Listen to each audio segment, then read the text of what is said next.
one for infinity.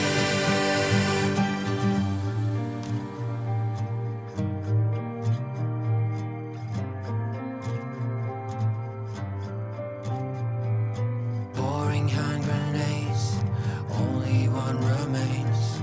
You're the one that stands alive. Deep into the night while you're fighting to survive. Focus has a state of mind. Sunk in silence, fake or silence. What have we begun? I could tear these walls down or rise above them all. Look how far we have come. I'm a survivor, rascal up Orion. How far we've come, you and I, for eternity. Put on your war paint, let it show on your face.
For years, we brought justice to our city.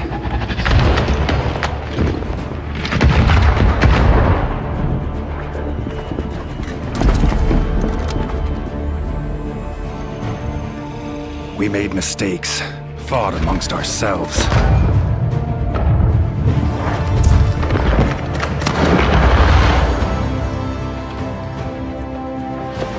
Many of us fell along the way.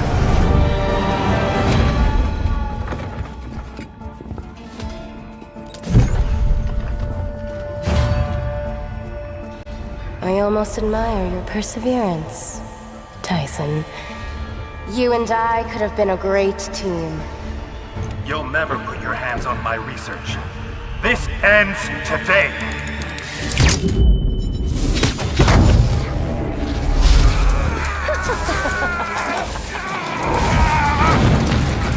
You need to fight back! Sonya is controlling you! No, old friend. She freed me.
Well done, Cheddar.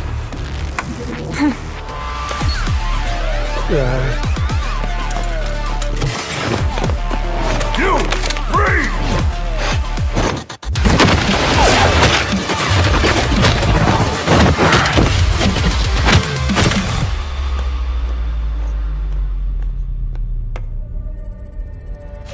Quite a show. Why waste your talent? Ever thought about becoming a Mamba? Double commissions as we agreed. As for your friendly invite, I'll let you know when I feel like it.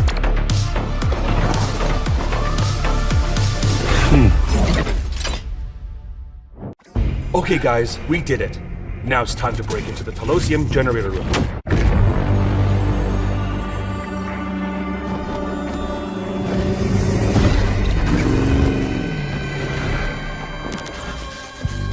The scent of uncertainty in the air. I love it! Let's go! We relish making decisions. We delight in making our opinions count. And now that I'm in control, this game is in our hands.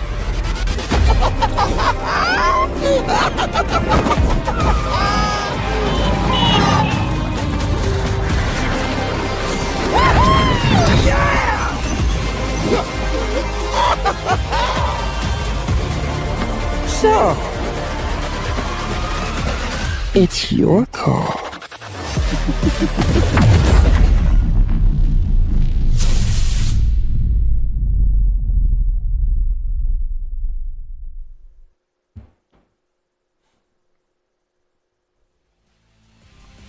The heat is rising in Free Fire USA competitive scene. New bloods against old titans, and we'll be witnessing which are the best. Ladies and gentlemen, welcome to the show. This is a Free Fire World Series USA 2026 Summer, and we're kicking off the first day of the group stages where we bring in invited teams from the spring season. I'm Neptune the Gentleman Garcia, join my brother the Mustachio AJ, and we'll be your casters all throughout the tournament. This is yet another beautiful day, Neptune. We are moving from survival to continuously surviving. This is now the group stage. Survival is still a part of it. We've just changed the name of the stage. Means nothing. Now we're gonna go and drop these teams into 4 groups. We've got the invited squads joining the fray as well. And this is what I am most excited about, right? We have seen some of the top dogs really harvest some bodies from the lower part of the bracket all the time. Now we're gonna potentially see maybe even bigger dogs come in here and ravage some of these groups. I can't wait to see, obviously, the finals where we only have the 12 creme de la creme squads of the competition, but we still have too many. Once again, we have somehow managed to get ourselves into a fix with a number of squads here. I thought we just got rid of some. Now we've thrown a few back into play, Neptune. Yeah, I mean, really looking forward to how they're going to work this time around, especially those who survive the survival stage when we bring in the Titans right here. Because from the survival stage, there are some instances wherein, yes, it is top heavy, but towards the tail of that competition, of that stage, you see some of those numbers balance off. So with the introduction of some of the, I would say, the slayers from the previous season, they might be top heavy once again. It's more of the adjustment that needs to be done by all of those teams that has been introduced in this current season. Yeah, absolutely. I think we have seen the region of USA grow in front of us, in front of our very eyes through these past tournaments. You know, we've already had 3 installations, and now in the 4th one, we can see a very clear path of progress with these squads really falling in line with what the meta is across the other regions that are in play for the world of Free Fire esports. And they've definitely caught up, Neptune. Now I am just very curious as to how their play styles are going to match up to that of other regions, right? Because we already have one team who we are going to see in play within the groups who are already qualified to play in Paris for the Esports World Cup. Yeah, I mean, really looking forward to what changes would be done by MIA Corp rather, at this point. But in a bit, we're going to see some of the highlights as well that we have from that survival stage, teams that really pop off in most instances than not, and we're really looking forward for those tactics to show up this time in the group stage. So we're going to bring that to you guys. We'll be talking over it. But again, there's a few teams that really showed up, especially in the first day of the survival stage. We're in the returnees has brought in a lot of fire already, especially from GCT Arrow. But when we go into those new teams, like highlighting all those new teams that we have in here, I think CMF Esports is one of those that dominated the most. Yeah, no doubt at all. Of course, we saw Team Miami in there as well in a couple of instances. We were really impressed with how they were running around the battlefield, got a double booyah in the 3rd survival stage. Teams like 90 Piketty Esports were ones that we expected to perform because we've already seen them in performance from the previous season, and it looked like there's a little bit of a dip in aggression on the side of squads like 90 Piketty.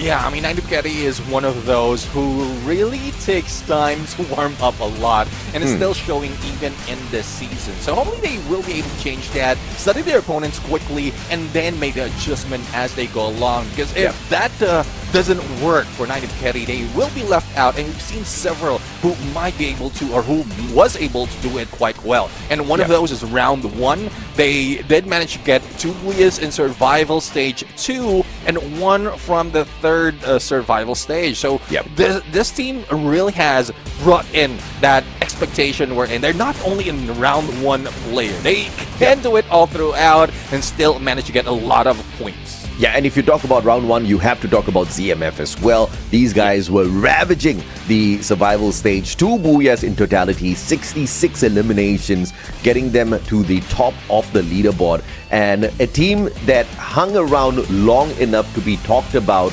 were, and I would have to say teams, is both Shadow 7 as well as Nova Esports, Neptune. I think all of these teams have showed up and showed up strong, showed up pretty consistently for us to definitely have lots of conversations around them. But this group stage is obviously going to be a little bit different because once again, we've got the invited teams invited back in, right? So I'm looking forward to seeing how the dominators of the leaderboard so far continue to do in battle. Do they change their strategies? Do they slow things down a little bit? Because you can definitely be the aggressor in a small little pond. Now, once you swim out a little bit towards these bigger little lakes or maybe even the ocean one day, you're going to realize that there are bigger monsters in these waters and you sometimes need to hide them. Yeah, I mean, it's more of a fight or flight response that is awaited by the Titans. So it depends on what you have to offer out of this game. So if you studied them enough, especially from a previous season, that would give you that motivation to go for the fight. But if you're just afraid because of the dominance that they brought in from that spring season, then you just have to fly out. But let's take a look on the tournament format. Again, we started it off on the in-game qualifier where we had 24 teams, and then from last week we witnessed a survival stage where we have the 18 teams that would be joining our invited teams in the group stage. Now, this is a top 6 from spring, together with those who managed to survive, where we find the top 12 and we head into knockout stage before we get to the grand finals on that same week, but the final day would be more awesome than the previous ones. Absolutely. So right now we are in the 3rd leg. We have just completed the survival stage. We are in the group stage where we've got the 18 top squads dropping in here together with the top 6, and they're all vying to be part of the top 12, the next stage that you have mentioned, Neptune, because only the top 12 gets to walk away with something in their pockets. And we have got a solid prize pool, $35,000, and the top squad, the number 1 team, the number 1 survivors will walk away with $10,000 in their pocket.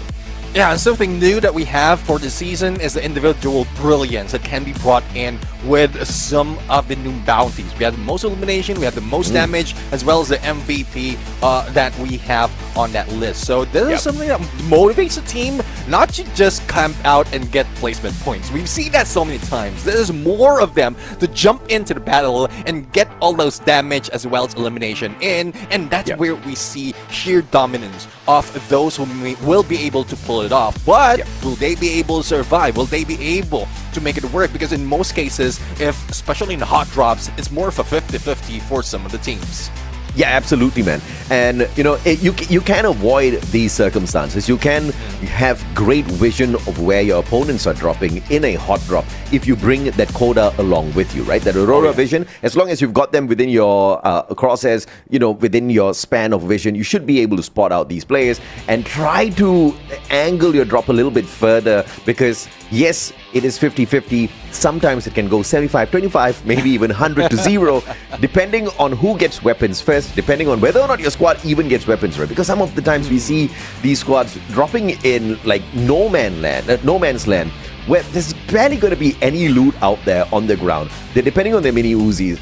It's not going to work out. It's not going to help you survive these lobbies for a long time. So really plotting out where you want to go and plotting out a plan B is really important, right, Neptune? Because for every single map, you can't just have one drop spot which you favor, because if it's your bad luck that the flight path is just coming from the opposite side or cutting through, whatever the issue is that forces another team to take your spot as well, it's going to be difficult to survive. Speaking of surviving, Neptune, But we have got the match format coming up for you guys in a little bit as well. And as far as the match formats are concerned, it's a very simple rule. You got to survive. You got to be at the top of the leaderboard, no matter what you do, just to increase your chances. Yeah, exactly. And we have 24 teams rather that has been broken down into 4 groups already, where we get the top 18.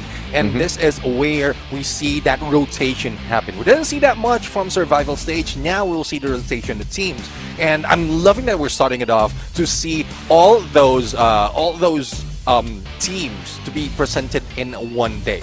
And then for the upcoming days, that's where we see that shuffle happening. And I think you did mention that we started off with Group A and B, then C and D, and that's where all those information will be gathered, all those adjustments will be shown. And there's a group stage format that we have, again, double round robin elimination, or format rather. Now we have each group plays 3 games per match day, so that's 6 games in total, and that's 2 set-up groups that we have for today. Yeah, beautiful. So it's super straightforward, double round robin, and like you said, Neptune, every single group will play. Every single team will be in performance daily. We'll have 6 matches daily, and obviously the first 3 games will be between 2 groups, and then we swap out those groups. Point system, as always, Free Fire Esports has always maintained this. You hit the booyah, you walk away with 12 placement points, 9 for the second spot, and you minus off 1 point for each consecutive spot you take on the overall leaderboard, except the very bottom, 11th and 12th spot gets you nothing at all in terms of placement points, but you can buffer yourself up through those eliminations. Every elimination gets your squad 1 point.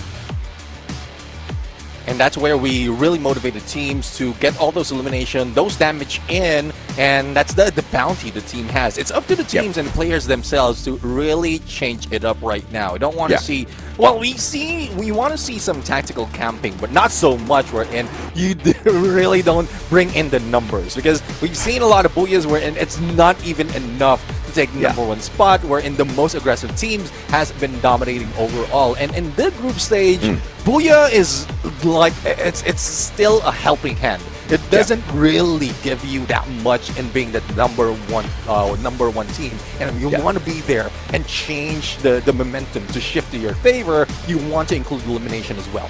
Yeah, you want to see a little bit of camping out there. I want to see a little bit of jumping, bro. Okay, so we've got the mini launcher, we've got unlimited use, but we've seen very limited use here in the USA, and I've got a big warning for them. If they don't start escaping from battles in very, very swift manner, they're gonna get crushed out there, because they may be squads that can stay and fight. I feel like whatever talent that we've got in the USA right now is just really raw talent, but I've not seen them run away continuously from battle.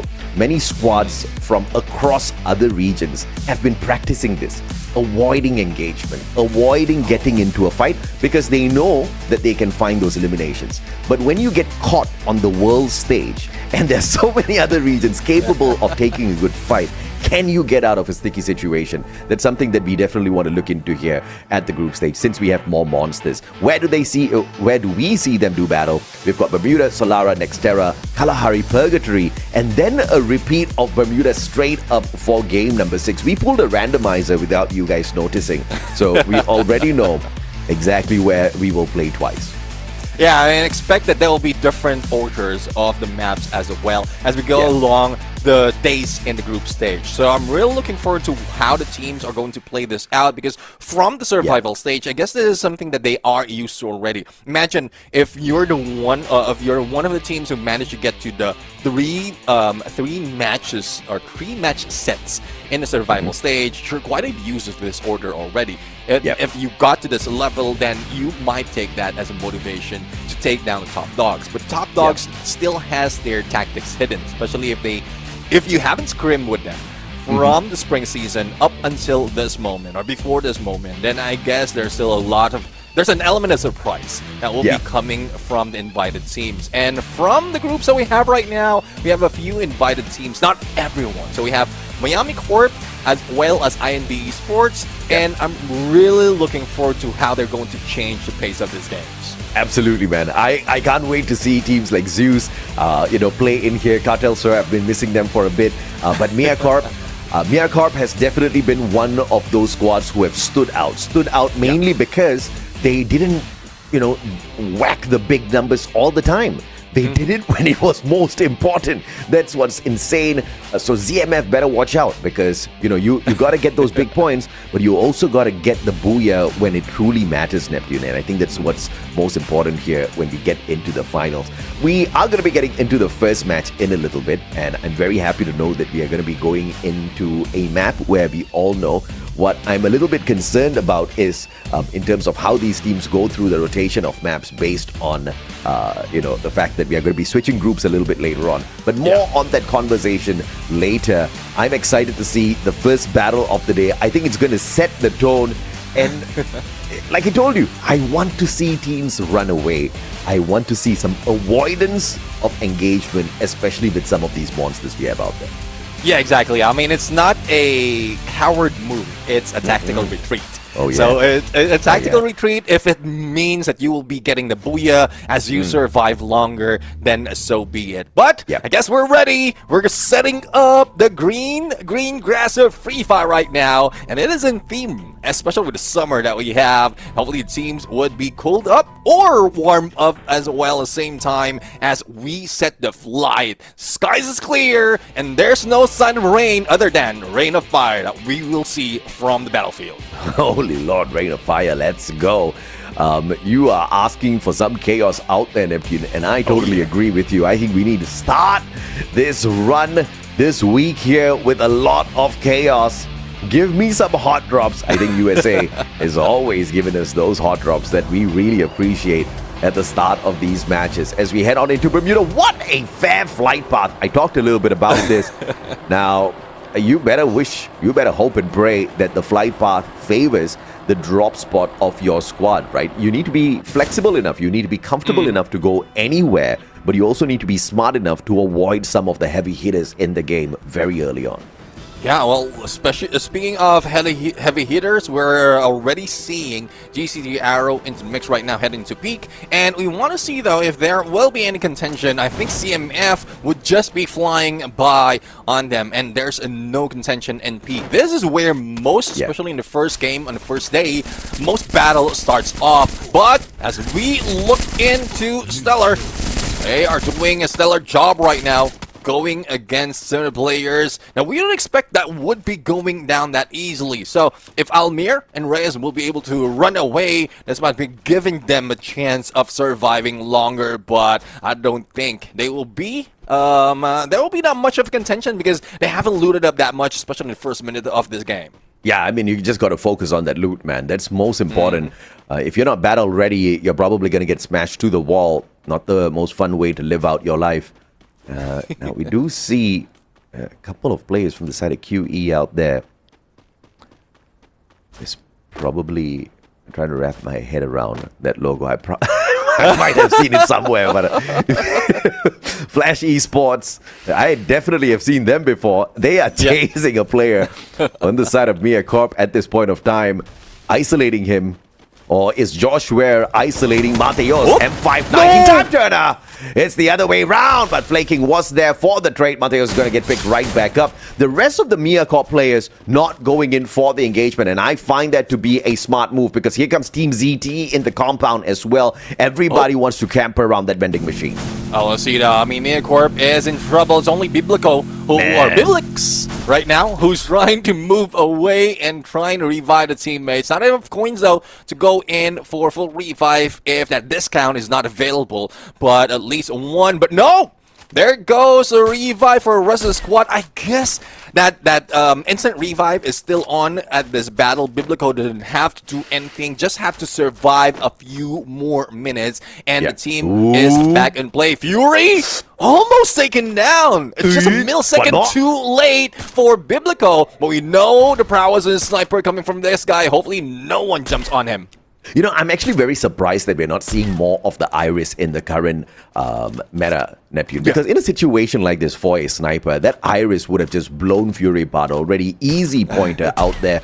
The Moss has definitely been very useful, but it really depends on the execution of a squad. Like you can see right now, Biblico definitely making good use of the Moss, just walking away from the rest of his squad members, understanding that he can play survival a little bit more. Maybe he just wants to farm a few more of these eliminations early game and get a good start for the squad. But it just wasn't working out in the early parts of the situation because that just led to many of his players getting taken out of the equation. Now, man needs to play revival and survival all alone. And in a lobby that's still pretty full, Miyacorp is going to find it a little tough to navigate. Yeah, I do agree. I mean, I think I didn't think that they went a little bit too aggressive. It's just that it's from the beginning of the game where we talk about that 50-50 chance where they could have been caught off guard. And I think Fisher Tiger is one of those. So we didn't really expect to be eliminated early. We saw their fire earlier when they were chasing down Miyacorp, but that's something that you would expect, especially in a heated battle. If you want those points in, you will gather it no matter where it goes. Absolutely. Fisher Tiger. Welcome, Fisher Tiger. ZMF is in the vicinity up against QE as they circle around. Uziel already taken down by Pulguita. Here comes the backup by Jens. M590. Time turner pulled out perfectly. And zipping in and out of those defense. And Pulguita turns the situation around. Jens caught off. And this is what I'm talking about. ZMF dominant when we were in our survival stage. But as we get into the big leagues, it looks like survival gets a little bit more tougher. A rough run, a rough start here for ZMF. As they now need to play survival. Eric's going to get taken down. Fantastic flank pull. Guita on a roll now with 3 eliminations. Kevin left all alone, and he is dead broke, Nep. Yeah, I mean, home, well, it's not at home, but he's still alone.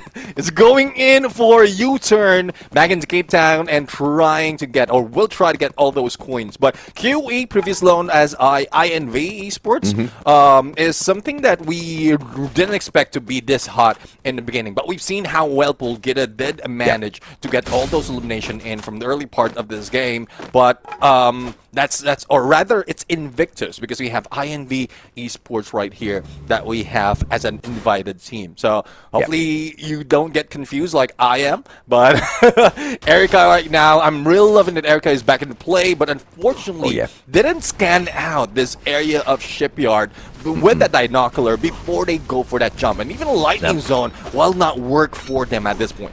Yeah, Chrono punishes though with the AWM. Drops spell on. Here comes Colado. Tosses out that narrow. And that's going to stop those blue walls instantaneously. He has the P90 to overwhelm. And the M590 Trogon combination still gets it done. And Chrono from afar. INV handling this situation with GCT so well. And GCT Arrow that dominated Survival Stage 1. Qualifying at the top of the top 3. Annihilated early by INV, who jumps back in. Talk about some monsters showing up. Yeah, definitely. I mean, INV Esports right now, really loving that they are back in play and not pulling out any of those cheap tricks. They know exactly what needs to be done in those situations. Even outside blue, now it's Flash right now. A little bit of a nostalgic gameplay because we've seen both of these teams from the spring season, but now let's see of what Flash has learned on the battle beforehand. Man, there's just no touching Chrono. AWM in hand, positioning supremacy. Menor jumping straight in for the fight, taking that backstab, going in for the rotation right round, and now battered from both ends is gonna be the squad of Flash. Here comes Menor, Charge Buster walking in, shutting down one after the other. M590 combination with low as well. And Chrono shutting them down one after the other from up top. Flash got dismantled just like GCT Arrow. And INV Esports is not messing around. I mean, this is a big statement on the first game itself, Neptune, proving to everyone there is a very big difference between the invited squads and the ones that have qualified so far. Yeah, I mean, definitely there's a huge gap in terms of performance. Well, you're seeing that already right now. And Flash, well, they need to be flashy in terms of moving about and getting all those coins. ZD, though, keeping their distance from most of the teams, staying edge right now. But I don't think they will be safe for long, especially with INV Sports already close to them. Though they managed to take down Chrono. But, Erica, a little bit short. Not quite sure what happened there on a launch pad. But I don't think it would work this way. Team CD will have their way. Even Minor is targeted from afar by Medina, and one mistake can cost Minor that HP. Well, you're invited, but can you survive? Engagements back to back with the monsters who have qualified. Team ZT looking to shut down Minor from afar. One more shot needed. And those revivals, easy peasy. Flashes back in this moment as well. Minor, I don't know how he's still surviving with two guys trying to shut him down with the M24. Glue wall about to be broken down. He just hops on away to a new one. Minor is super irritating because he's buying a lot of time for the rest of his squad members. Medina! One more shot would have gotten the job done, but irritating as Minor is, his glue wall solid as it can be. Medina finds low. Minor still alive and kicking. He makes that full rotation around. Going in now to save low. Medina traded right back out here. Big fight. Erica taken down. INV Esports desperately trying to survive! And the Rip Drive rhythm, the Valiant Dash, as a matter of fact, will break those Gulu walls down. Minor still surviving. Charge Buster in hand. Zibayan circles around. And INV Esports somehow still keep pulling in these revivals. I'm real looking forward to how ZT is going to end this, because IMV is struggling right now. Chrono, no time to spare, and Team ZT with 8 elimination, beating down the elimination leader at this point, and they can have the full team back. They only have a few more, make that one more to deal with, especially as low is low on players, low on teammates, as well as low on coins. So that's him living up to the name. Absolutely, man. This is a interesting turn of events here. INV Esports really making GCT Arrow look like they were nothing in that battle, and it was all because of the positioning of Chrono 32. Amazing stuff with the AWM, but then they just weren't able to recover from that battle, and they've lost so many lives already. And they are damn lucky Miacorp's not looking to mess around with anyone just yet. Yeah, I mean, I guess Miacorp has felt a little bit of wrath from earlier games, and they're just doing it from a distance. They were spread out, eliminated one at a time, and they were thinking, oh, we don't want to mess with this lobby, especially as how hungry everyone is. But True Reapers, let's see if they stay true. They're the one being reaped right now by Medina and Team CT from behind. Lex the only remaining, and that stealth bites might have saved him, but hopefully he can heal as quickly as possible. But with the Winchester coming from Brian says no, Team CT gets their 12th elimination. Yeah, True Reapers didn't really reap much from this lobby. Team ZT, on the other hand, they made that run in Survival 1 with no booyahs whatsoever, Neptune. Could this be their very first one? Flash, on the other hand, 2 eliminations in. They didn't get annihilated. Full squad revival, and they haven't been able to fully recover from that revival moment just yet. Still trying to avoid these engagements, and Celtic GG just not allowing them to do so. Furies, SVD from afar, looking for that connection. And this guy's a rusher with that Valiant Dash on hand through that Oscar. But to be able to play the SVD is definitely a huge advantage in the current meta. And I think they're currently, they were listening to what we're saying. If you're a rusher, you can wear that sniper as well. You're taking advantage of your mechanical skills together with the current meta. And that's what most of the teams has been using right now, doing right now. We're seeing AC80 with Pecker VSK within the Team CD, but it's more of how deadly the other teams on the other side will be and can be, especially with the same type of weapon being used. Long-range engagement has been the name of the game, especially with that previous update, and hopefully it doesn't change that quickly with the upcoming update in June. Oh yeah, absolutely, man. I don't think the meta is going to shift in a big way away from the snipers in this next one. But of course, man, this is no way of telling whether or not I'm going to get my secret wish of it not switching, because I'm loving the meta where the snipers are definitely back in focus here. Josh Ware, RGS 50. At one point, it was the launches that were the favorites. And in that moment, Josh Ware just wasn't in the right spot here. But here comes Biblix for the save. Easy pickup. Vending machine too far away for them to bring their buddies right back in here. Round 1, trying to make this first round for Mirkov an absolute difficult one in terms of survival. Circle's not going to be on the side of Mirkov. They need to make a big rotation round. Here comes that cryo mine. No more extra glue balls for you. Joshman's going to be tossed up, forced out into the open, but Biblico brings Nyx and Kappa right back. Mirkov still in it.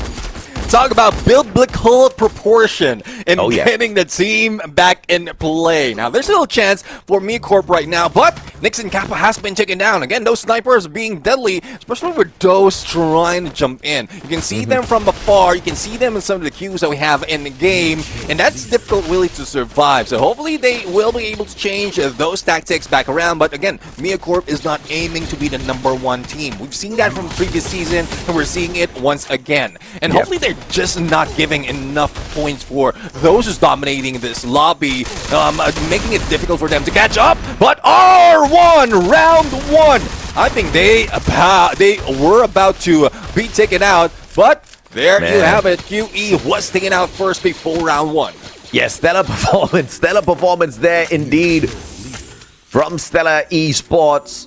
Round 1 not looking good for round 1, like you pointed out, and neither is it looking decent for Flash, who survived long enough. But this is one hell of a tough lobby.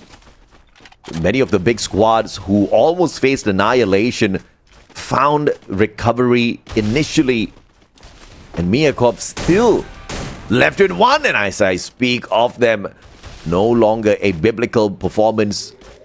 I guess the I'm not going to make a Christian joke on this broadcast. Celtic, GG. Just looking for that booyah now up against Stellar Gaming. Both squads have managed to survive the onslaught. Didn't have to deal with a lot of the big teams up close and personal. And that has allowed them that survival long enough into this final circle. And this is what we talk about, Neptune. Avoidance of engagement, because those booyahs are going to become very, very important. And they've got decent numbers of eliminations. Not too crazy as they head in here for the final battle. Let's see, though. This is more of a practice run towards that grand finals. If they can get this booyah, especially with how well they played that survivability, then it would be great. Celtic Gaming is one of those who can deal with opponents from long range, and Stellar Esports is just trying to recover from what happened from the previous stage, wherein survival was in a balance before they got into the group stage. So they're just proving their worth at this point and getting the points to deal with some of the players as out here. But it's a 3v4 situation, and Celtic Gaming seems like they're just blocking any approach that can be done by Stellar. Yeah, Stellar Gaming here. Just those glue walls keeping them safe for the time being. Backing away, very smart play, waiting for all of those active skills to come back online. And they play that chrono perfectly. Lautas runs through them with the M590, and Celtic GG just setting that final battle up perfectly for themselves. That should be walking away with the MVP. And I think the timing was just executed perfectly. Every single piece falling into place for them in that final battle. Stellar Esports kind of played right into their timing now.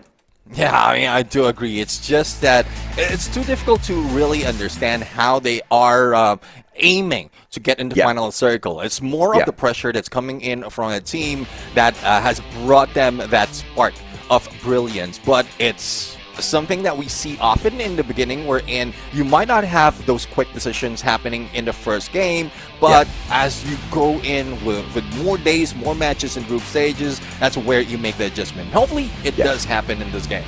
Yeah, I mean, absolutely. I think it's just testing the waters at this point of time. Granted, we don't have many opportunities for you to test the grounds here up against the group that you're playing with. We've got a double round robin. You'll have to interact with the other groups as well, Neptune. But you want to make the best of every opportunity you get to climb up the leaderboard, because not everybody is going to survive through the group stage. But messing up one game is not really going to determine that. It kind of sets the tone for the day. And it's rough that you only have 2 more opportunities after this, where you have to find recovery no matter what. Yeah, exactly. And recovery is something that they can do, especially as early as this. But let's see though, if they can make an adjustment again. It's only a few minutes though before we get into next game. The good story for the teams is there will be a change in scenery later on in game number 2. So from Bermuda, where everyone's familiar, and we've seen that as well. We're going to see that in the replay as well. We're in even those invited teams. We're struggling in this map because of how familiar everyone is, and it's tough really to go in for the battle, even away from that hot drop, just surviving towards the end. And even Mia Corp is feeling those engagements. It's feeling it hard for them to really catch up.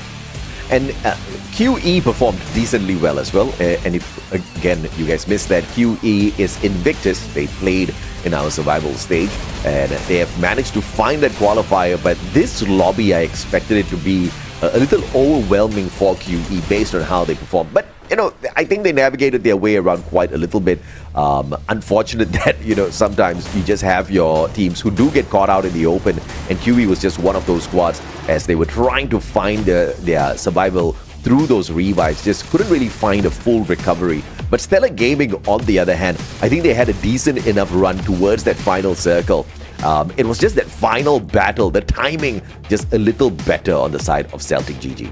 Yeah, I mean, Celtic GG has that experience, they have that prestige, and they know exactly how to deal with opponents from afar. Yeah. And that's what they were doing. They're just forcing them, as they charge, they're forcing them to stay in one corner. And when needed, they know exactly what needs to be done. And look at this, how they block off every approach, skills, time to perfection, and the isolation being done by Celtic GG was on point. So there you have it. First booyah of the group stage from Team Celtic GG. Absolutely, man. And it was a beautiful booyah. It was a well-timed and executed booyah as well. You can clearly see the communication between the team members of Celtic GG, timing that push perfectly with that Chrono, who was actually on cooldown. And the moment it was back on, you know, they called for it, they moved together as a squad, and those M590s, I think those shots were really sharp, right? Every single one finding their connection onto those players. So not only did they have it well timed, they had it superbly executed. So well-deserved first booyah of the day. This is a good way to start the day, Neptune. Not too chaotic, not too you know, one-sided for one squad. I think we had, you know, some of the invited teams come in here, really rock it. INV was really popping off, and then they kind of got toned down. You had Miacorp as well. You know, EWC is one thing, but I think Miacorp was never, you know, the team even in the previous group stage as well, right? They just stole it away when it came to the grand finals. When it really mattered, they got the job done. But here in the first lobby, I thought they were going to get to the final circle, but it turned out otherwise. Well, it's a clinical turned criminal at that point. If they stole that booyah away and that championship away, but that happened in all the region. It can happen in all the regions, especially with the format that we have right now. And Miacorp, I do agree. I mean, they might be shy from getting as much elimination, and this just answers the question that we had from the beginning of this day. With the introduction of the invited teams, make that lobby top heavy, and I guess it is spread around right now. Even Salty Gaming coming from they do have experience from spring and other seasons, but coming from the survival stage, heading into group stage, they don't even have that much of elimination. It's still even as we look at it from most parts. Yeah, man. I think, you know, more homework is definitely needed here. And of course, Miacorp can also use this as their practice ground before heading in towards Paris, right? Esports World Cup, they got to represent. And it's going to be a big problem if they cannot dominate this competition, because then you have a squad that's representing the whole region that cannot dominate its own region in itself. That's going to keep the chances of USA going into a historic EWC run and walking away with a championship look a little bit impossible by the end of the day. I actually want to see, you know, a lot of Miacorp. I want to see if or not they can really take this and take the whole region on their shoulders and just really run with it, Nephew. Because again, I think it would be super historic if a squad could do that.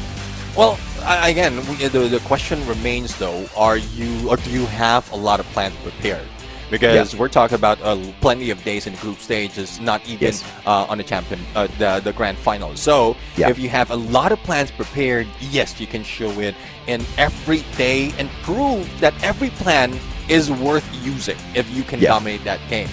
If you don't have it that much, if you don't have that prepared, I think they can, Corp can let go of this season. Just make sure that they have enough points or enough placement to be invited for the next one. And then that's where we see more of the improvement. Because it's like I like to say that not everyone is looking up into teams, and you can get all your plans, all your tactics into broadcast, into the open.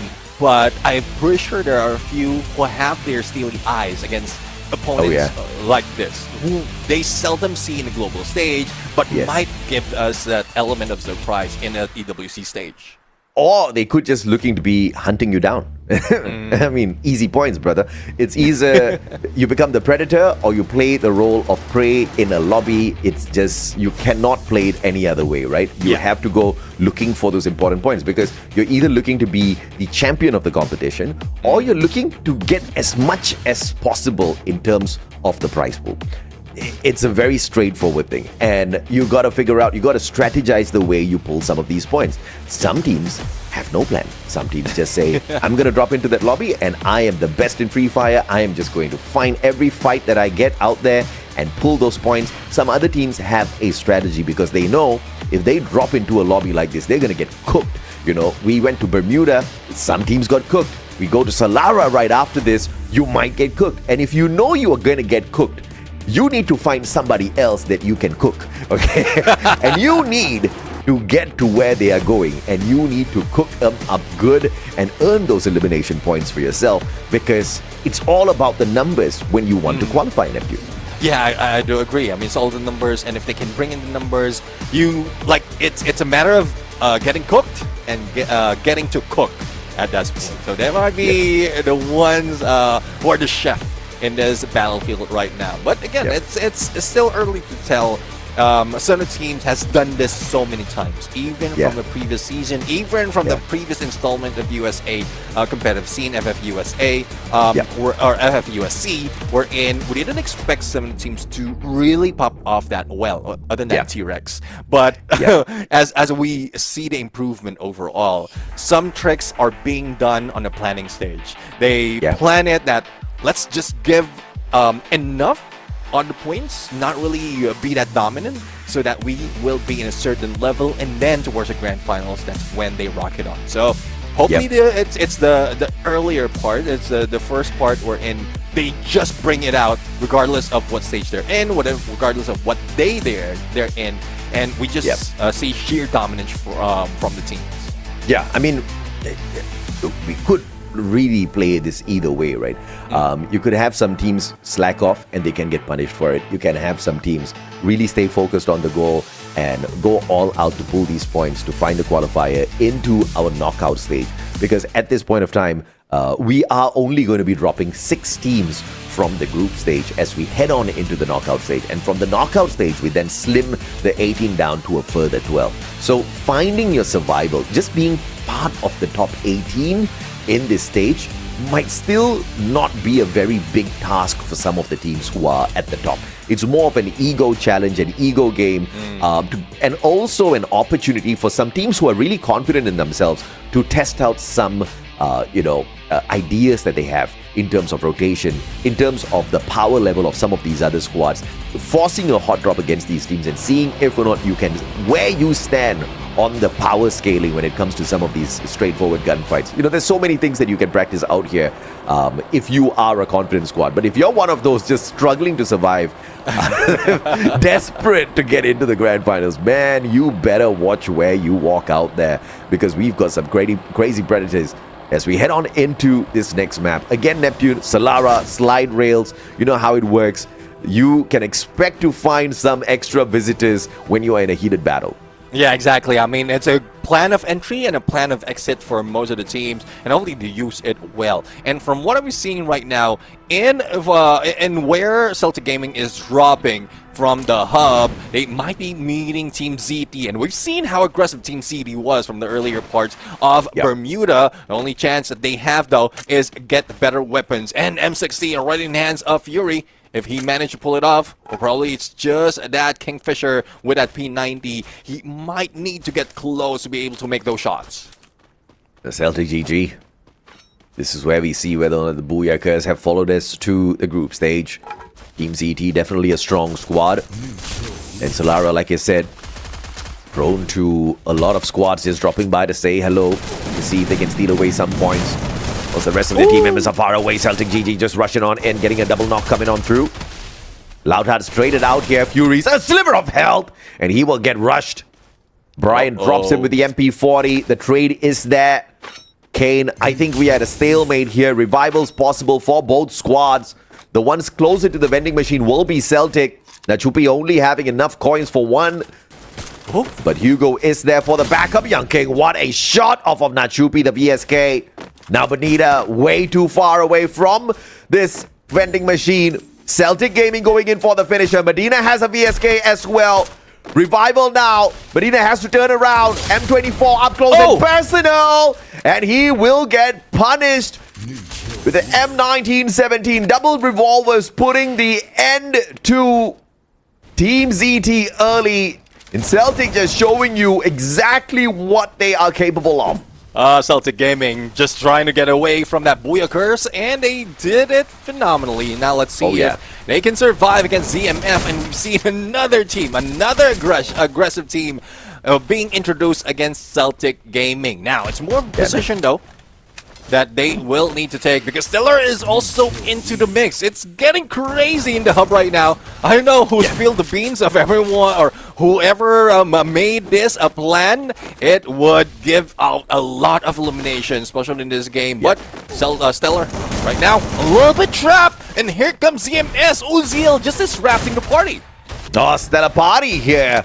And it looks like we were absolutely on the money when we said players will hear this noise, players will be attracted, and you can bet your bucks on Solara that we are going to have some visiting squads. Cryomine tossed out. Fury's now under pressure. Here comes Jan's M590. Easy jump. They shut him down. And ZMF taking over the compound. And I think this should be the final one because we had very few squads going to drop around this area here. Those light rails won't have any more visitors coming on through, but ZMF trying to make sure UAV sent out. 6 eliminations picked up early game. This is a hot one for ZMF. Oh yeah, definitely. I mean, 6 elimination in only a few minutes that they had. They even missed Celtic Gaming from that moment that Celtic was within this area. But a full squad revival on Celtic Gaming. And let's see though, if same goes with Stellar Esports, because it's only Limaz who was able to survive right there. But I think a couple of players has been revived already. But on the other side, we're seeing Fisher Tiger dealing with some of the players from Celtic Gaming, and also a little bit of chase right here on one of the player of Stellar. Yeah, I love the fact that Stellar Gaming has the noodles to make sure they needed at least one player behind near the vending machines as they took that battle up against ZMF. So recovery looks like it's fairly easy for Stellar Gaming to pull off here. They clearly have deep map awareness. Just bringing their players back in one after the other, sending one guy out to continue collecting all of those coins through those machines, because the team needs to find that recovery before they get engaged in another battle. And it looks like they found the perfect compound to do that. Yeah, I mean, Riders Club, a good chance right now. And if I'm not mistaken, they are one of those who also triggered the inoculars. If not, they're just preparing. Or they need to prepare for where they are heading right now. There's 2 options for them. Either they head in close to Windmill or to Waterfall. But from what I'm seeing, though, there's no contention, really, if they plan in to head into Funfair. Mia Corp, though, Well, I think we are stopping from seeing them all silent overall because they got 8 elimination in the first 5 minutes. But I'm really loving that they are still a full squad and a little chance of revival for their squad. They're being cautious but aggressive at the same time. Absolutely, man. I mean, hopefully we will get to see some of the stats in a little bit because I think they performed fairly well earlier on. But we are just being proven that this lobby here at the group stage is as savage as it can be, right? We're not seeing a lot of mistakes. We're just seeing many great plays come through from the squads and a little bit of the element of luck mixed into some of these engagements as well. Celtic definitely didn't have to meet a lot of the other monsters earlier on, just coming across a couple of them on the battlefield as they were rotating. But the big fights that we were seeing, Neptune, involving some of INV, some of Mia, it just didn't allow them to get very far into the game. And I'm actually quite surprised to see 8 eliminations on Mia because we barely saw them. I would have expected them to stay a little bit more silent this time. Yeah, let's see though. I mean, they want to try and at least catch up in the points. That's what they've done in the spring season. They were losing out in a lot of engagement in the early games in Bermuda, and now I think they've already achieved that, and they will be silent in the moment. INV though, they might have scanned this area for GCT Arrow, but they know exactly where the team is, in that vending machine area on the ground floor. So this is a 50-50 run. If in case they try to force it out, they need to get all those utilities in as well as all the skills prepared before they jump in onto that, second floor for GCTA. Yeah, that's the irritating part about TV Tower. It's got many different layers here. And you need to figure out exactly where your opponents are. Like you said, most of the time they do think it's at the vending machine, but it looks like INV has figured this out. GCT Arrow, the team that qualified very early on for our group stage, up against INV, and they set this one up perfect. Erica could not get to the vending machine, and GCT Arrow was just sick and tired of what happened in Bermuda earlier on. Yeah, baby, I rained on your parade. You dance around. That's the way you get it done. And INV snuffed out like they just were nothing. Yeah, and given the fact that it's a 3v4 situation, INV was not even a full squad right there. I know, they just heard or probably spotted an opponent that's gunning up against them, and now they are just prepared. They're just all set up. So I don't know if Pelon will be back into play right now. I don't think there's any effort of bringing him back, but from GCT Arrow, they've done quite well. It's more of a matter of surviving towards the end despite of losing or not having a full squad. Yeah, Pelon probably needed to use the toilet or something. Just like, don't remind me yet. Yeah, chill, brothers. I need some time.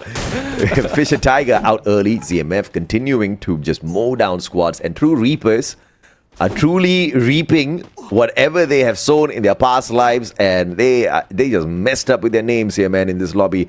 They are getting reaped. They are not getting any points off of these squads at all. The recovery play hasn't been spotted just yet, Neptune. Well, let's see. I mean, hopefully the recovery will happen soon because we're already on the 9-minute mark, and we still have to see how some of the teams can go back-to-back in those elimination. And this is what we're talking about. It seems like they're always planning ahead on their exit. They spot a squad, they're not really engaging that much. Even Amiya Corp, the elimination leader of this lobby, is not that aggressive. They just want to get into position, get into a good play right now, especially if the shrink of this second going to third leads them to Funfire, then they have plenty to expect later on. Mamma mia. Let's go, baby. Here 11 we go elimination. Again. Yep. Second round. Seeing if Mia can walk away with a booyah. Because, man, the pressure is on for the Esports World Cup. You sneaked it away during Champion Rush. Now you gotta make sure you can get to the top again and not get crushed. Celtic GG on the roof. Looking for a couple of players around them, finding absolutely nothing. Circle still wide open. 7 squads still remaining. This is a much faster lobby in terms of reducing those numbers. So just a little bit of silence before the chaos breaks open once again. Yeah, let's see. This is the calm before the storm. So 23 seconds before that shift happened for the squad. ZMF, a little bit of payback being done by Mia Corp. And it's Biblico from downtown who's dealing with that AWM. QE, though, being silent right here, but a good spot in recovering and surviving. But Mia Corp, we didn't expect this to happen in Solara, but I guess this is something that they want to bring on. Not everyone is that proficient in this map, and they can take advantage of this. Oh, what a wonderful knock. But Eric, on those revivals coming on through, ZMF showing that they are no chumps in this battle. They know how to survive when a monster chases after them. But this is just Mia Corp proving or answering my questions straight up live within the lobby itself. Yeah, we're not here to mess around. We can still pull away those big numbers in the USA. I want to see consistency, and I think Mia Corp has shown that 2 rounds in a row. And ZMF now forced to scramble for recovery, but we're still halfway through the match, which means it's very much possible ZMF makes it back in here, Neptune. Yeah, let's see though. I mean, there's a lot of time, plenty of time for them. And the only question though is that vending machine. Which vending machine is available? If they can head into TV Tower or probably squeeze a little bit more time in Funfair, they might be able to bring back the full squad in a bit. But as a shift happened right now, I think that forces everyone out in the open. There's not so much of cover in the next phase of the circle. And QE feeling a little bit of wrath. Josh, we're not moving at all. The man that can't be moved would be taken down. It's because of Pulgita. Good thing that the rest of the squad is ready with those glue walls, but a flurry of utilities being thrown at them. Mia Corp needs to figure this one out as to exactly what happened to Josh Bear in that situation. Kappa, grenade tossed to him, and Mia Corp hitting right back, but it's against CMF, man. CMF is just sick and tired of this. Mia Corp just finding them again and again. Things not looking good for ZMF as Stellar Gaming finds them as well, and ZMF gets annihilated. Probably kicked out of the lobby with that move. 7 more teams still left in here. And now Stella finding True Reapers. Again, True Reapers haven't been pulling in those numbers. And Mia Corp's gonna get laid out here before they get to the final zone. Again, 2 matches in a row if they don't find the vending machine. Yeah, definitely. I mean, vending machine is something that they need to get to right now. But I don't think there's anywhere close behind. He does have that 700 coins. But I think that would be it for Mia Corp. And Mia Corp will be eliminated in the 6th place, but they've done enough. 16 elimination before going down. QE, though, being silent, and from the moment that they stepped into that area, they started off with 1 elimination. But from afar, they managed to take advantage of that position, that isolated area, for them to get the remaining 5 points. So will they be able to recover? Because we do have the final 4 teams right here. Yeah, if we look at what Mia Corp's doing right now, no booyahs 2 games in, but they are doing fine when it comes to the numbers, right? Because we're just looking for 18 out of 24 at this point of time. And, you know, with this kind of average that they're pulling away game after game, this should be a walk in the park for them. But QE is the squad that needs to play recovery after the previous match where they didn't really pull a lot for themselves. Early elimination in that lobby. This time, striving to get to that final circle alongside Stella, who was fairly stellar in the previous match, got close enough to the Booyah, had to walk away with that 2nd spot. Now, Dimas caught out. You gotta love the consistency out of Stella getting towards that final circle twice in a row. But GCT Arrow is going to try to make this impossible. And Colado with a double with the Car 98 and the Winchester, dismantling them one after the other. Celtic GG jumping into this battle at the right time to take advantage of a distracted GCT Arrow. Here comes the backstab. Colado with a mad nade. Winchester level 3 in hand. Can he get a huge grenade off of here? The Winchester connection here for the players, and GCT Arrow will be put on the back foot outside the circle. Celtic GG has gotten the damage done, but not without bleeding themselves. Oh, guess who's back for Celtic GG? Hugo is right here, and he's the one of the guy who managed to pull off a lot of elimination from that engagement. Colado going solo right now. Up close and personal, Fury well, we'll be furious because they managed to reduce the numbers of Celtic GG. Oh, GG. But Colado is still trying to survive. Not enough time. With the combination of both the inhaler and the medkit, it doesn't work. Reyes for a takedown with a switcheroo with an M24 and that VSK. I think they're taking advantage of numbers right now. But let's see. Yeah. Celtic Gaming is not a team that will be going down that easily. But I guess I spoke too soon. Yeah, absolutely, man. And QE with a mad recovery, picking up the booyah, 9 eliminations strong. And this is how you make sure you guarantee yourselves a spot in the knockout stage. When you fall, you rise back up. And you know, they did fairly well. Team Quisquea, QE, you know, we're going to keep it simple. They have definitely risen in terms of where they were from what we saw during the survival stage. We saw them as Invictus Neptune. I was excited to watch them in performance once again. That first match was not very fair to them. I thought they got put in the spot, one too many times. And on the recovery, teams just kept catching them again and again. They couldn't really fully loot up. On their recovery game, though, I think, they have managed to show us that they can play a really good final circle. What's very interesting is the fact that we don't see, again, 2 matches in a row, a really one-team, top-heavy kind of thing going on here. You're seeing some decent points picked up by the rest of the squads, but you are seeing great consistency out of Celtic GG.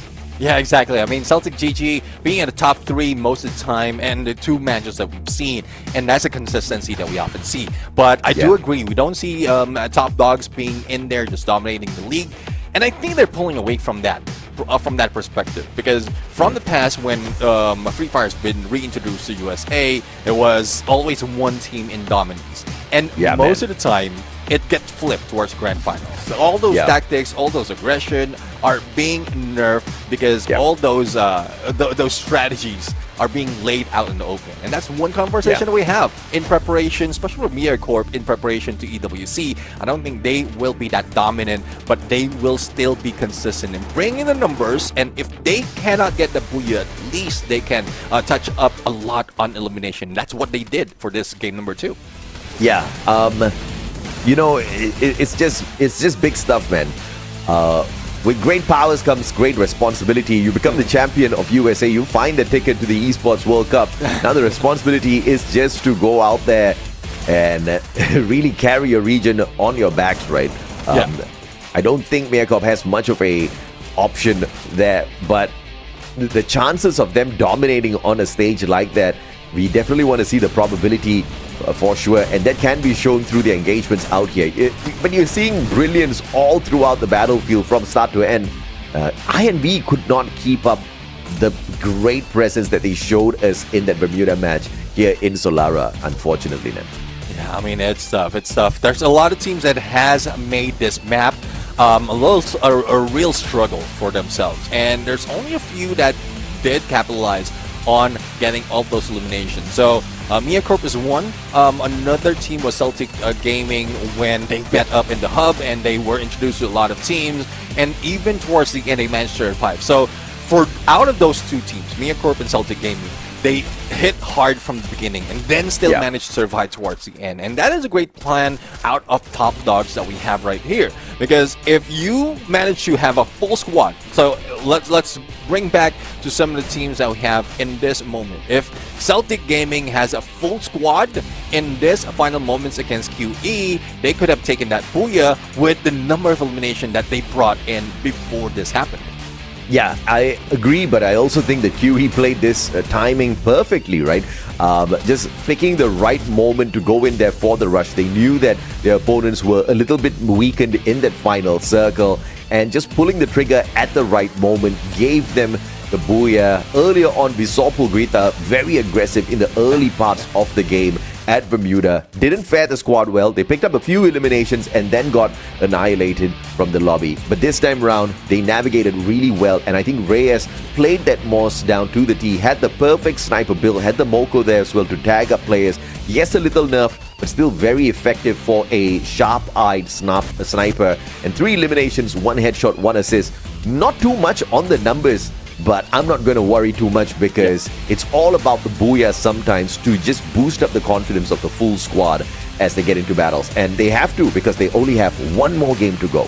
Yeah, exactly. And then one more game to go for this group in this day before we introduce Group C and D. But I'm really looking forward to seeing QE do a lot. We've seen Polgita in the survival stage doing so much for the team in the CQCs, but I'm really excited, really happy to see a sniper show up on QE, and that's the best role that we have on that final moment. QE was in the lower ground before they started engaging the other teams. They have clear view of the higher ground through one window, and that's the main focus. And they did 5 elimination from that final moment, from before the final moment until that finisher that they've done against Celtic Gaming. So they just know how to survive. If they can do it for the remainder of the group stages, I won't be surprised if QE will be on the top. Absolutely, man. Let's take a look at the head-to-head that's coming up for you guys. We have got the overall stats first before that. 66 eliminations in this match. Nothing too crazy, unfortunately. But MiaCorp harvesting 16 out of the 66. That's a big move coming through from them. Again, not too crazy on the percentages, but as a squad's performance in a slower paced lobby, I think MiaCorp definitely had it. No booyah, no problem this time around for them, and they definitely proved that when they did well in the Champion Rush previous season as well. The total damage 37k, overall knocks 82. I'm surprised, Neptune. I'm very surprised because I honestly thought this was a big game here at Solara because we had some mad engagements at the very start itself. Yeah, I mean, I think this will only give us a preview that from that Solara map, after the adjustment that has been done for Bermuda, it is now a top-heavy lobby. I think MiaCorp has put in 20 plus. Same goes for QE on elimination overall. GCT Arrow, I don't know exactly how much they've done because we've seen a lot of engagement that they went into, and from last time we saw them in TV Tower, they were missing one player. But they know that we know that they have that elevation, they can take a lot of squads, especially on the long range. But were they one of the team who managed to get a 20 as well in that game? We know for a fact Celtic GG did have, especially in the second place, decent amount of elimination, but better on the placement. So it's just a throw-off back and forth, whether it's elimination and placement, or either or for the teams right here. But those at bottom, I don't think they've done so much, especially for round 1, who we didn't even see got eliminated. We don't know exactly how much they brought into the table. Yeah, absolutely, man. Now, we do apologize, guys. We know that you want to take a look at the leaderboard. We do as well. There's a little bit of guessing game going on here. We're going to get the stats sorted out for you in a little bit before we bring them to you on your screens. But in the overall grand scheme of things, I'm really liking the fact that we are having a lot of these teams showing up, right? But True Reapers, this is one squad that has not really shown up in a good way. They were one of the top 9 when we were in the Survival 1 stage. They got through. They were kind of far down the bottom in the top 9. They kind of scraped through there. I haven't really seen anything from them so far, Nephew. Yeah, I mean, we want to see how well they can adapt, especially with this new introduction. And even with some of the two teams coming from Spring is not that much if you look at it. It's as if the survival stage is just being carried over a few more days. And that's one thing that True Reapers and the other teams need to take advantage of. They can really bring in the numbers right there. It's not just about catching up. It's more of stockpiling all those points early on so that towards the latter part of the group stage, we will be able to see some of those games come in, or those numbers come in, even if they don't go that aggressive, especially if teams has already adjusted to their gameplay. Yeah, absolutely, man. You know, this is a interesting situation. And by the way, guys, if you guys were wondering exactly how Fisher Tiger got in, Team Miami, unfortunately, could not make it to this stage. We had to replace them, and Fisher Tiger has gotten another chance. Neptune, this is a team that we talked about a lot in the past from the previous season as well. You know, I think they've got the fight in them. Fisher Tiger, you know, the leader of the Sun Pirates, but they're really not looking so strong out there at all, man. I think 2 games in a row, Fisher Tiger has gotten drowned. It's not good if a pirate keeps drowning. Well, if you have devil fruit powers, definitely you will be bound. You won't be able to swim. Yeah. But They that's need to awaken their hockey, man. we're going in a different direction. That's the one collaboration that we're looking forward to, especially in Free Fire. But I guess with 2 matches, we're already seeing the contrast out of the teams. We have Bermuda, who were in. Some of the teams have been all familiar. Early parts has been just engagement until we trickle down to the final teams.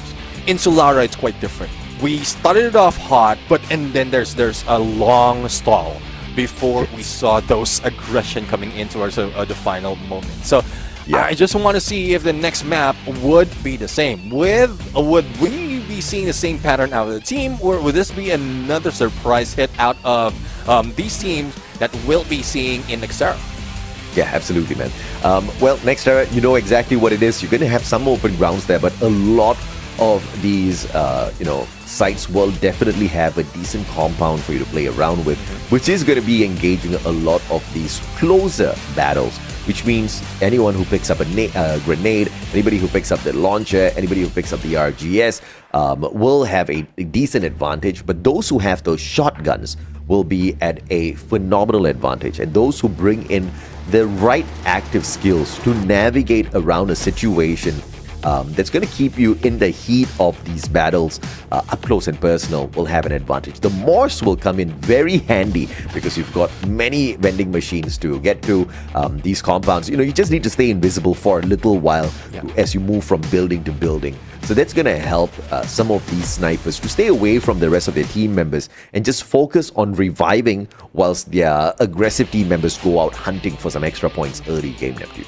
Yeah, I do agree. I mean, it's more of a role, strategy of defining the roles for the teams. Not just specific rushers, sniper, and support roles. Also, what needs to be done in case of certain situation. And that's just one situation or a couple of situations that you did mention out there. And that's what divides the top dogs against those who are still aiming or always chasing to be the top dog. So let's see if that's something that we will find different in Nextera. Great scenario we're in. Despite of the compound, there's still a lot of survivability, but you still need to strategize and use your active skills to make it work. As flight path right now, it's coming from a turbine heading in onto the east. I think it's slicing through in the middle, heading to Rustdown right now. We might be seeing a few of those early engagements, especially from QE, who might be meeting up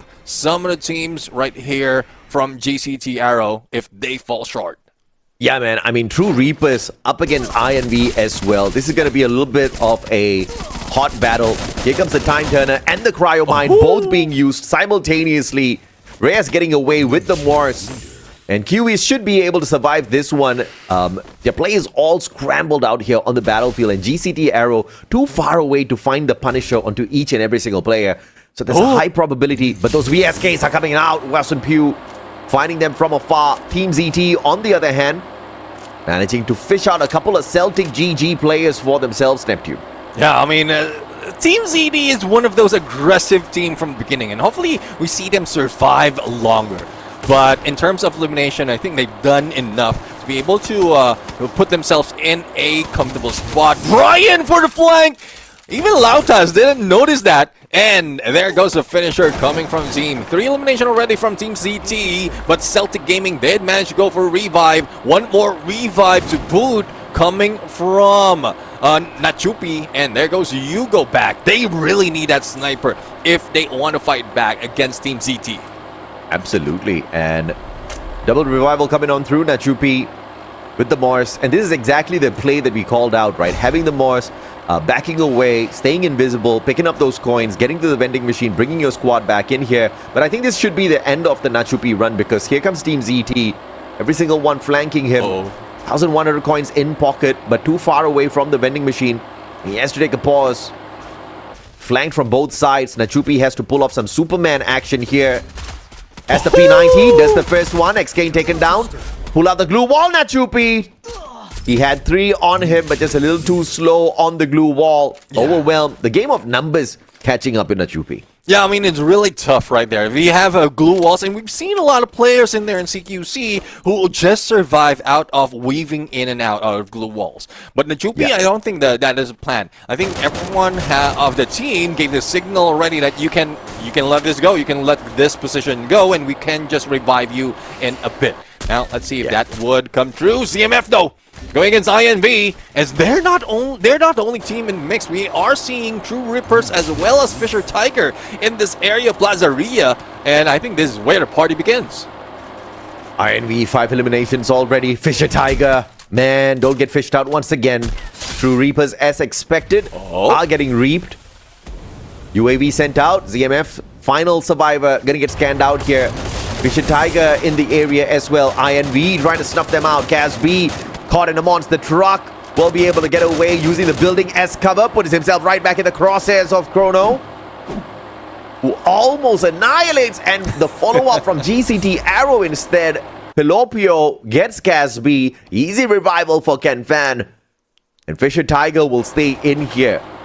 I mean, struggling but still surviving. Yeah, I mean, that's one thing that we see often from Fisher Tiger.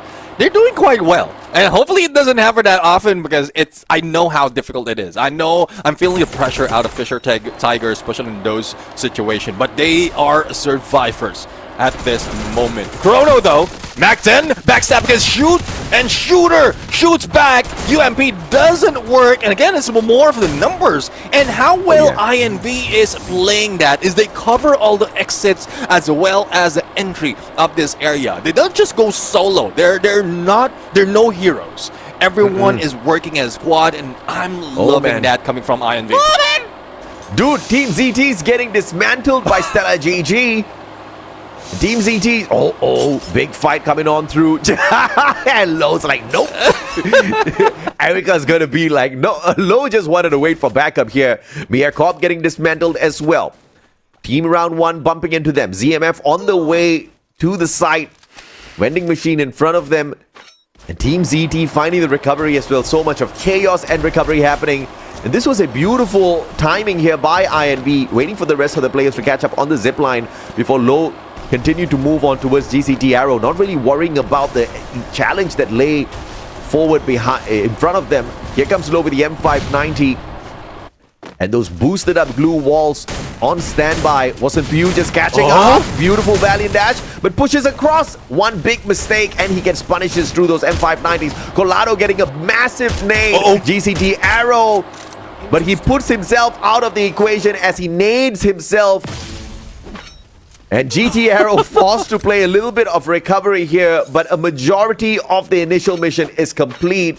They have dismantled the squad that tried to attack them. I mean, I'm loving that strategy coming from GCT Arrow right now. Because one of the players already flanked away from the area. Probably a sniper. Probably that's something that we're looking for. But Belon for that finisher. I guess that was Belon who we didn't see from that CQC battle.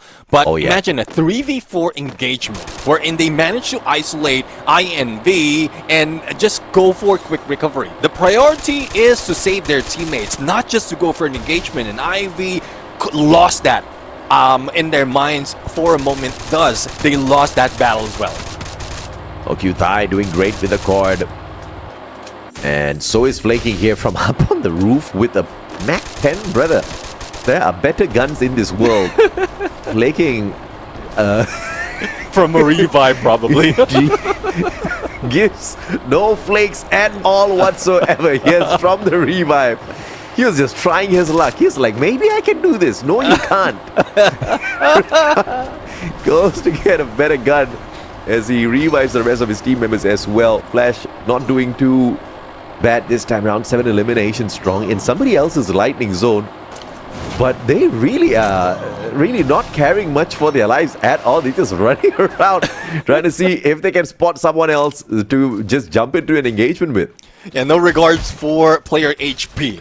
It's what Flash is doing right now. But Mia Corp, though, I mean, they have been running all along, similar to what we've seen in Bermuda, not even surviving that fight. I think we talked about Mia Corp that much. They really don't want to show up.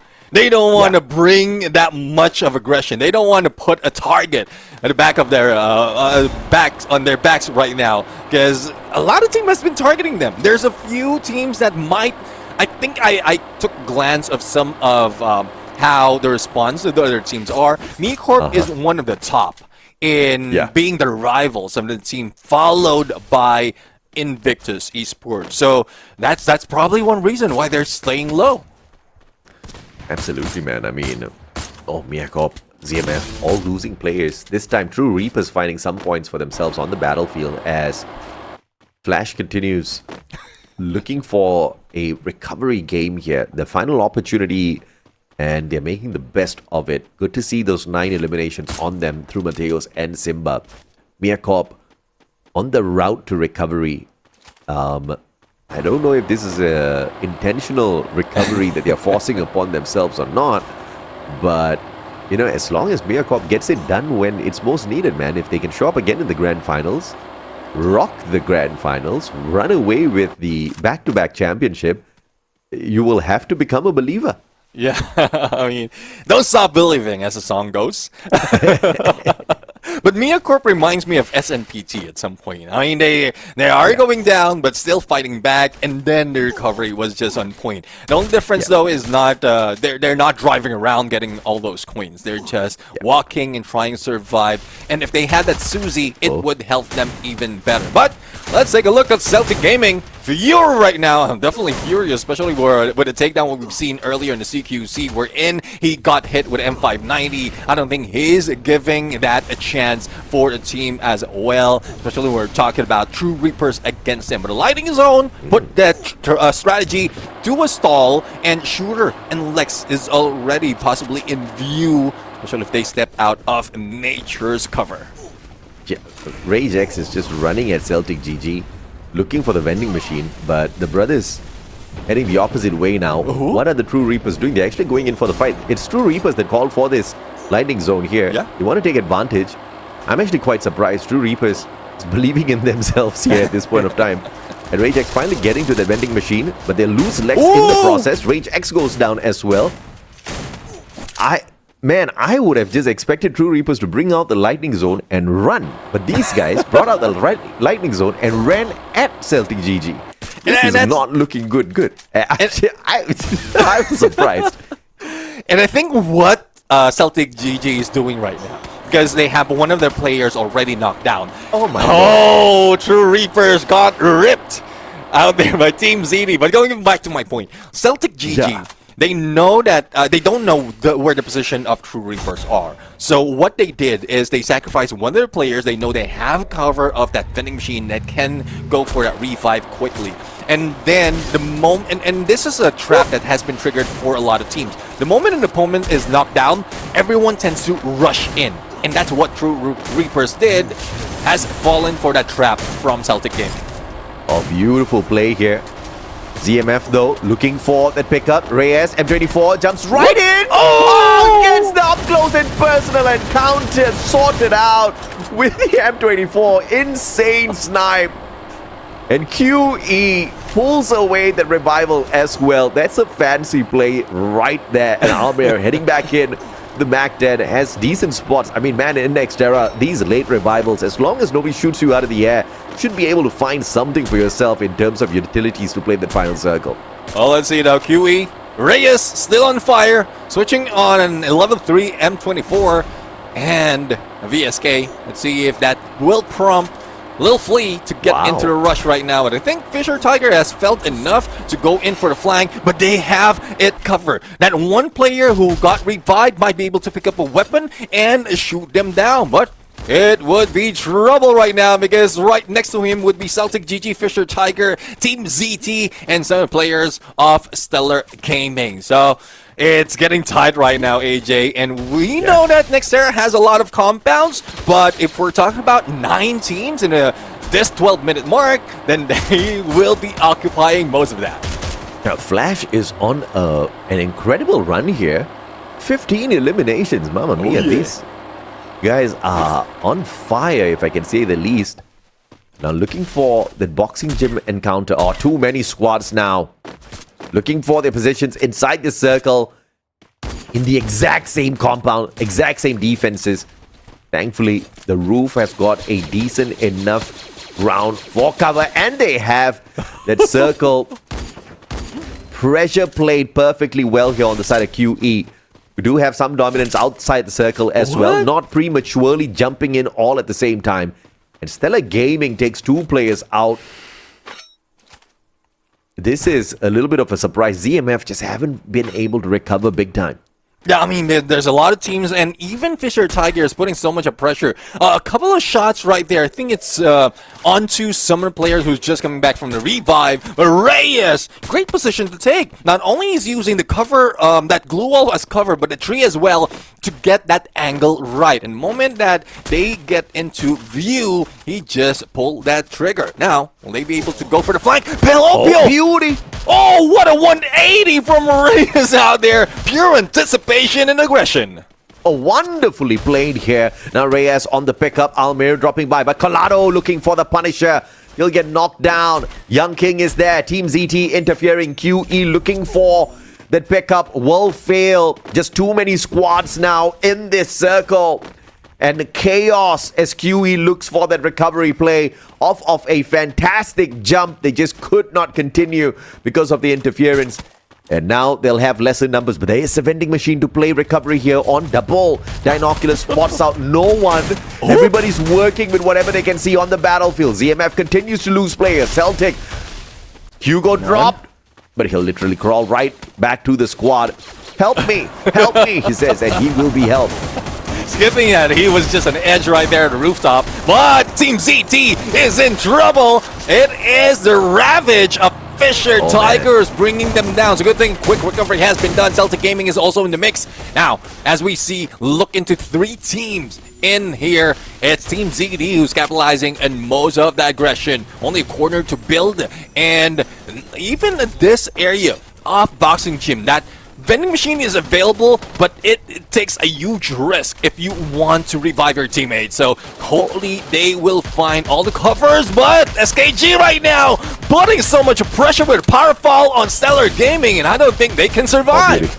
A beautiful play here by Celtic GG. They do not know who they're shooting at, but this is going to be a big play for the Booyah here for Celtic GG, because the closest ones to them is Stellar Esports in terms of firepower and consistency. Meacorp still surviving this as well, but they are right beside Flash, who have been on fire throughout this whole matchup. QE alive and kicking on that higher ground up against Celtic GG, potentially here as they drop down, but sorted out by Team ZT, who are in the right place at the right time. Woodpecker dominance coming from Team ZT, and Stellar Gaming, well, not looking to Stellar, especially on the edge of Circle. Fury being shot down, and Medina, or I would say Team ZT has been aggressive overall. They're just taking one compound, but they cover all the ground, and they have almost 20 points in terms of elimination. But Hugo, you know this guy is not letting anyone go, especially if he has the snipes on him.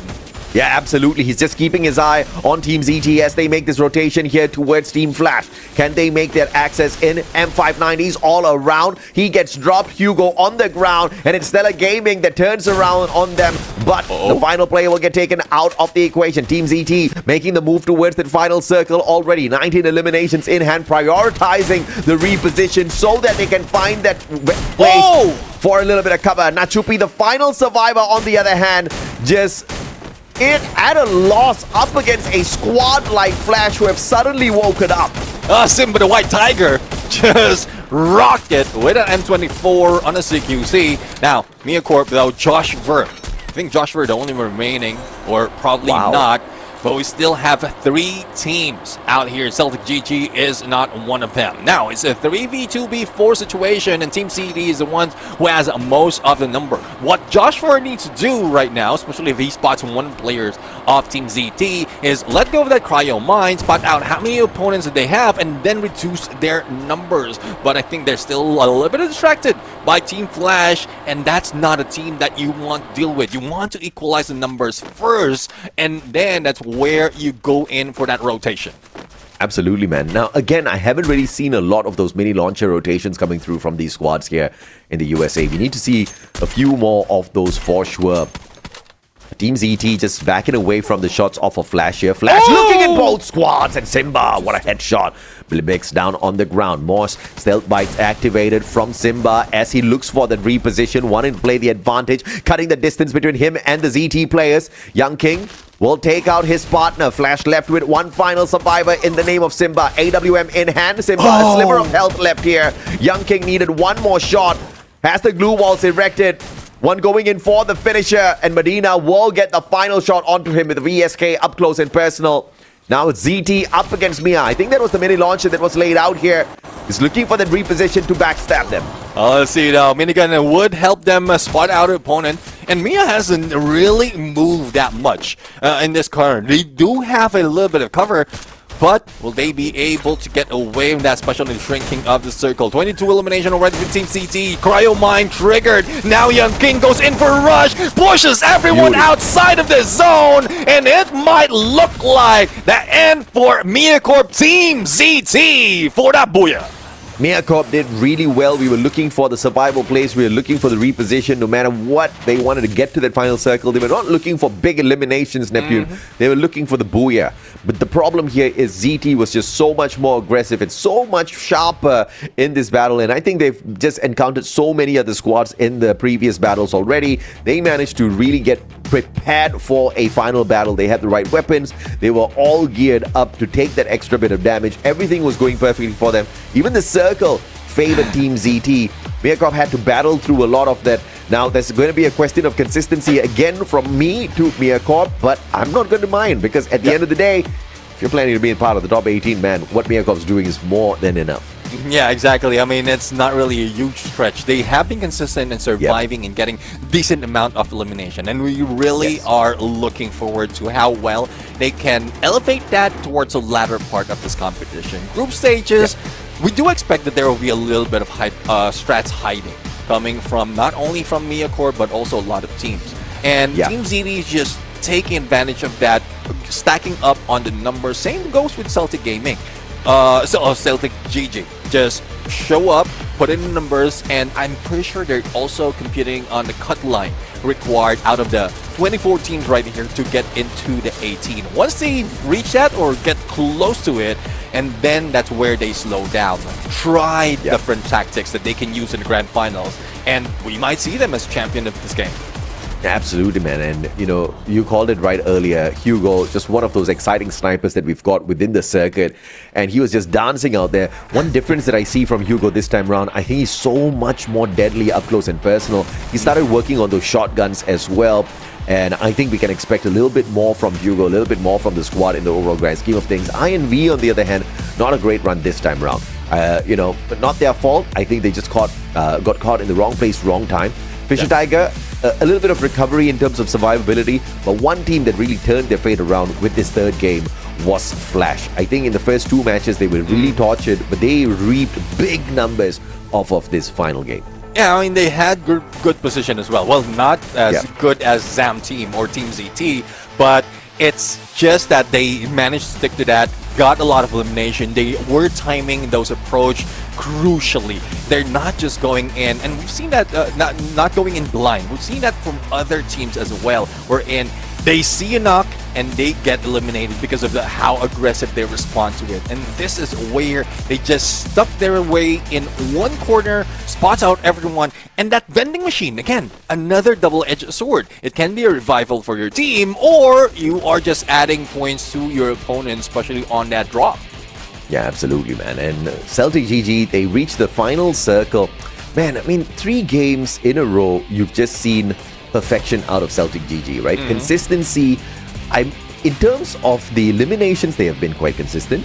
And what's more, impressive is the fact that they've been so consistent getting into that final circle, Neptune. Yeah. And so close to 2 booyahs so far for the side of Celtic GG. They've already got 1 in hand, and I think that's a fantastic run on your opener day. You only have 3 opportunities each day on this group stage, and Celtic GG just making the most of it. But the team that walks away with the booyah this time around is this Team ZT, the ZAM team, and they rocked it out there with the numbers for sure this time around. Yeah, definitely. I mean, 20 plus on elimination, and they were not slowing down. They're just taking a pause and then running it again. Probably cool down on skills, and they're using those skills quite actively as well. Pun intended, because they've seen some of the teams right there wherein they have perfect opportunity, but Medina, once again, another sniper in our midst, being the MVP, this time with better elimination. Elimination, 4 headshots, 8 assists, and 4,871 on the damage. Still using that Morse and the usual standard build where you have Maro, Raphael, as well as Moko, and that VSK in hand. The pet skill is often that Arvan, especially as a sniper, you want to find out how many opponents you have in one specific compound. And Simba this time really stepping things up for himself and the squad as well. Like I said, Flash did phenomenally well in this third game, playing their recovery, massive elimination numbers on their side, and Simba the top one. And in the head-to-head up against Young King from Team ZT that just walked away with a booyah, you can see here the efforts out of Flash to make sure they hustle and play recovery for the first 2 matches where they could barely harvest anything from these lobbies. Yeah, I mean, Simba is one of those players as well, capitalizing on that meta of the sniper. M24 is most of the elimination that we've seen. Speaking of elimination, this is doubled from what we've seen earlier. We had a 60 plus earlier, now 131, and Nextera is just going back into play as the most are the map with the most elimination that can be brought into the games. Yeah, and this is where I think a lot of these players, a lot of these squads feel at home, because FFWS USA is just built with squads that love those close quarters combat, love being put in a tight little space up against each other where they have to navigate through those shotguns and all. But we did see a lot of these open grounds connection coming through with those snipers, mainly because of what the meta is really pushing us towards this time around. Yeah. And it's fantastic, right, Neptune? I think the teams have handled the situation really well. But that is all. That is all, Shizang, for groups A and B. They will now rest. It is the end for them. We will definitely have to take a short break in a little bit. But when we come back, it is the battle between groups C and D. I'm looking forward to that, because the way we have set things up is we get to see a little bit of every single squad every day that we broadcast. Exactly. I mean, this time, though they won't be going against each other, but at least we'll have a preview of what Group C and D has to offer in this game. And I'm talking about a few. Earlier was a few teams from the invited list. Now we have more on the invited list being introduced right here. We have Zeus Esports, who we know for previously as Gaviota Squad. We have Cartel Sur. We also have Crazy Mind, who was Monterey Esports, previously known as Power Rangers, and then O1 Esports. So that's 4 teams out of this groups, and this might be another top-heavy matches, AJ. I want to see O1 versus Round 1, okay? I want to see Zeus go up against ZMF. There's so many battles out here that I can't wait to spot out there, ladies and gentlemen, boys and girls. It has been a fun 3 games, but we're definitely going to be looking forward to a little bit more of an explosive run towards the end of the day, because obviously we need to take a break at this point of time. But I've got a question for you guys, so let us know in the comments section. We'll read through each and every single comment when we do get back from the break on YouTube, especially as to who do you think is going to be dominating when we've got the battle between Group C and D. Neptune and I will be right back.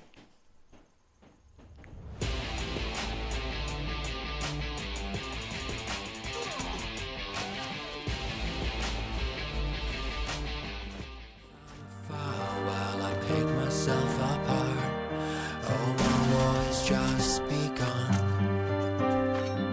Song in silence, fake or science, what have we begun? I can tear these walls down to rise above them all. Look how far we've come. Da-dee-da-da. I'm a survivor, rest all up pariah. How far we've come, you and I, for eternity. Put on your warpaint, let it show on your face. How far we've come, we as one for infinity.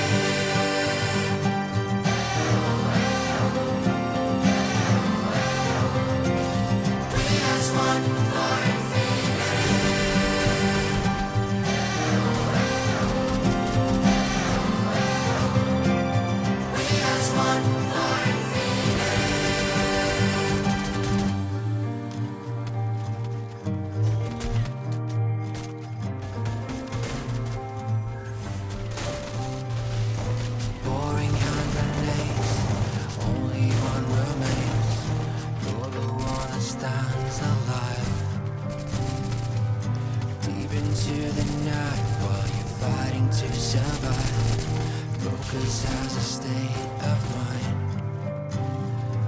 Sunk in silence, fake or silence. What have we begun? I could tear these walls down or rise above them all. Look how far we have come. I'm a survivor, rascal of Orion. How far we've come, you and I, for eternity. Put on your war paint, let it show on your face. How far we've come, we as one for infinity.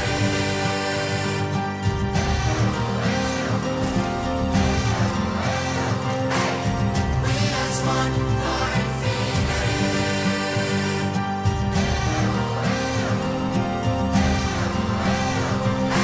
We as one for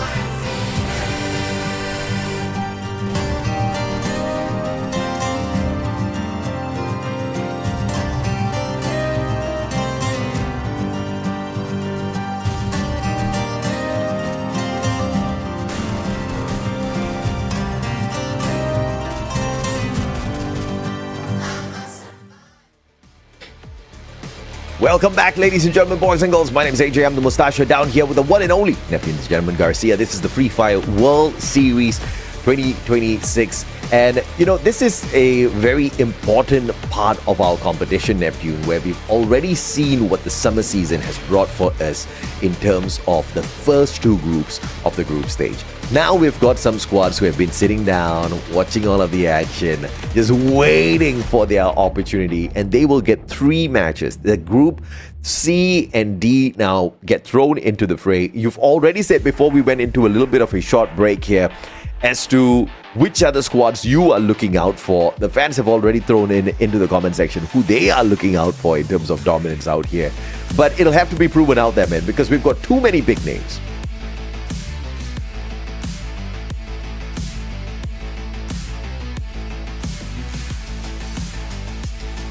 Yep.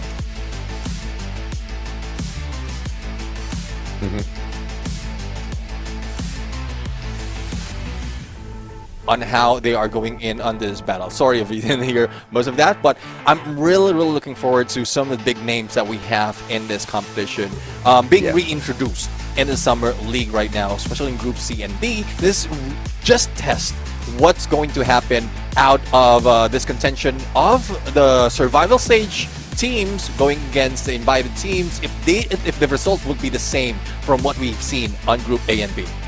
Yeah, absolutely, man. So we are seeing some predictions of Royal Tiger being the ones to really find some great numbers out there.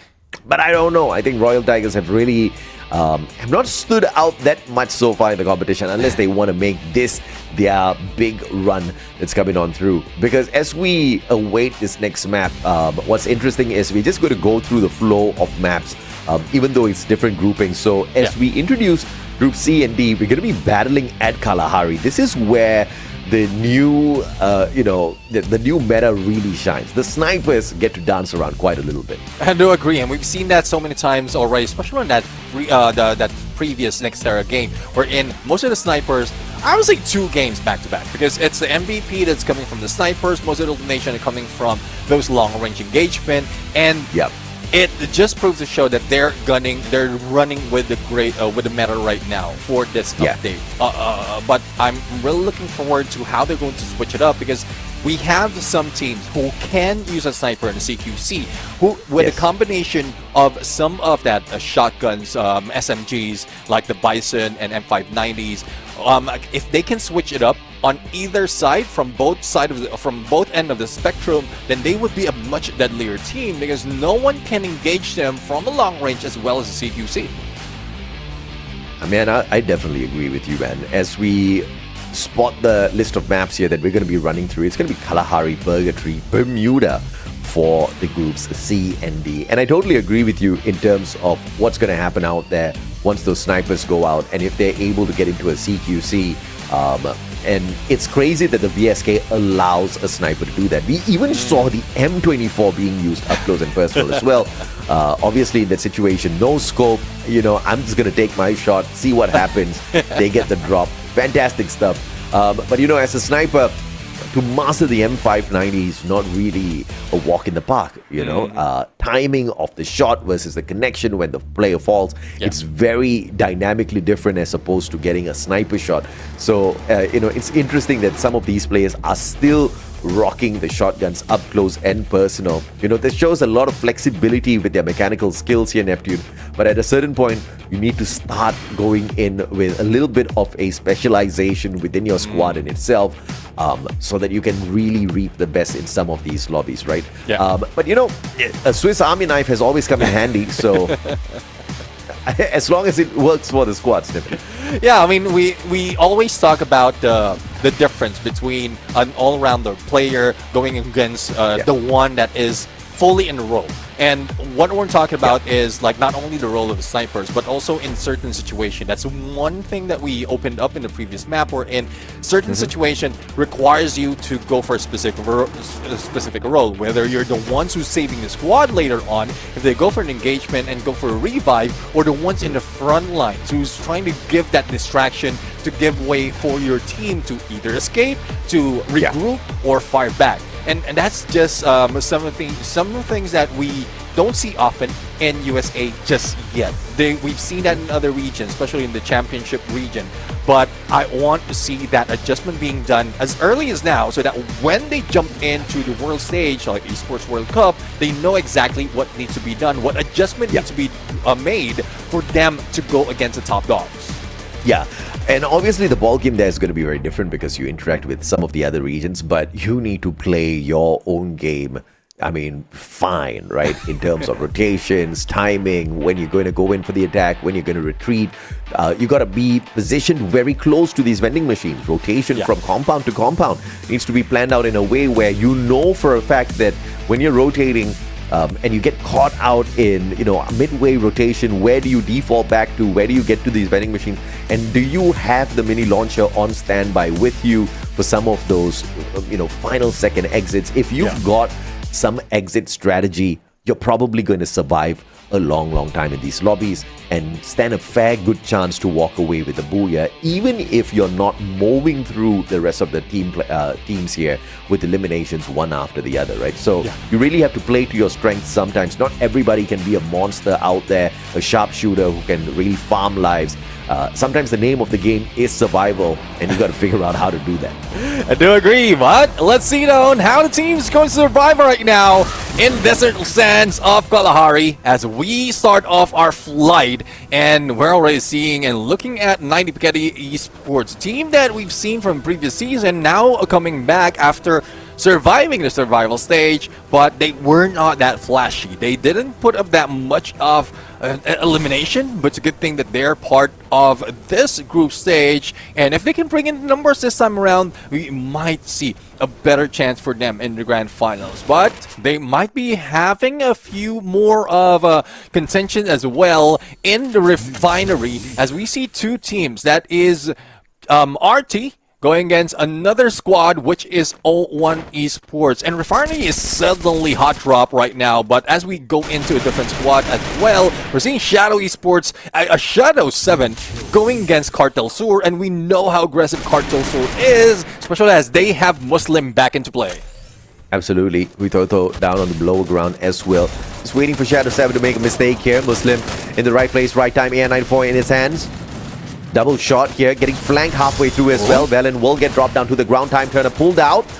Easy pickup here. Shadow 7 tries, but Sanchez with the double on the knocks, and then the assistance coming on through right off the pickup. Cartel Searchers could not keep their players on their feet, as the rest of them on the side of Shadow 7 just had the higher ground, had information on where they are, and swiftly executed the squad. Early exit for the invited team.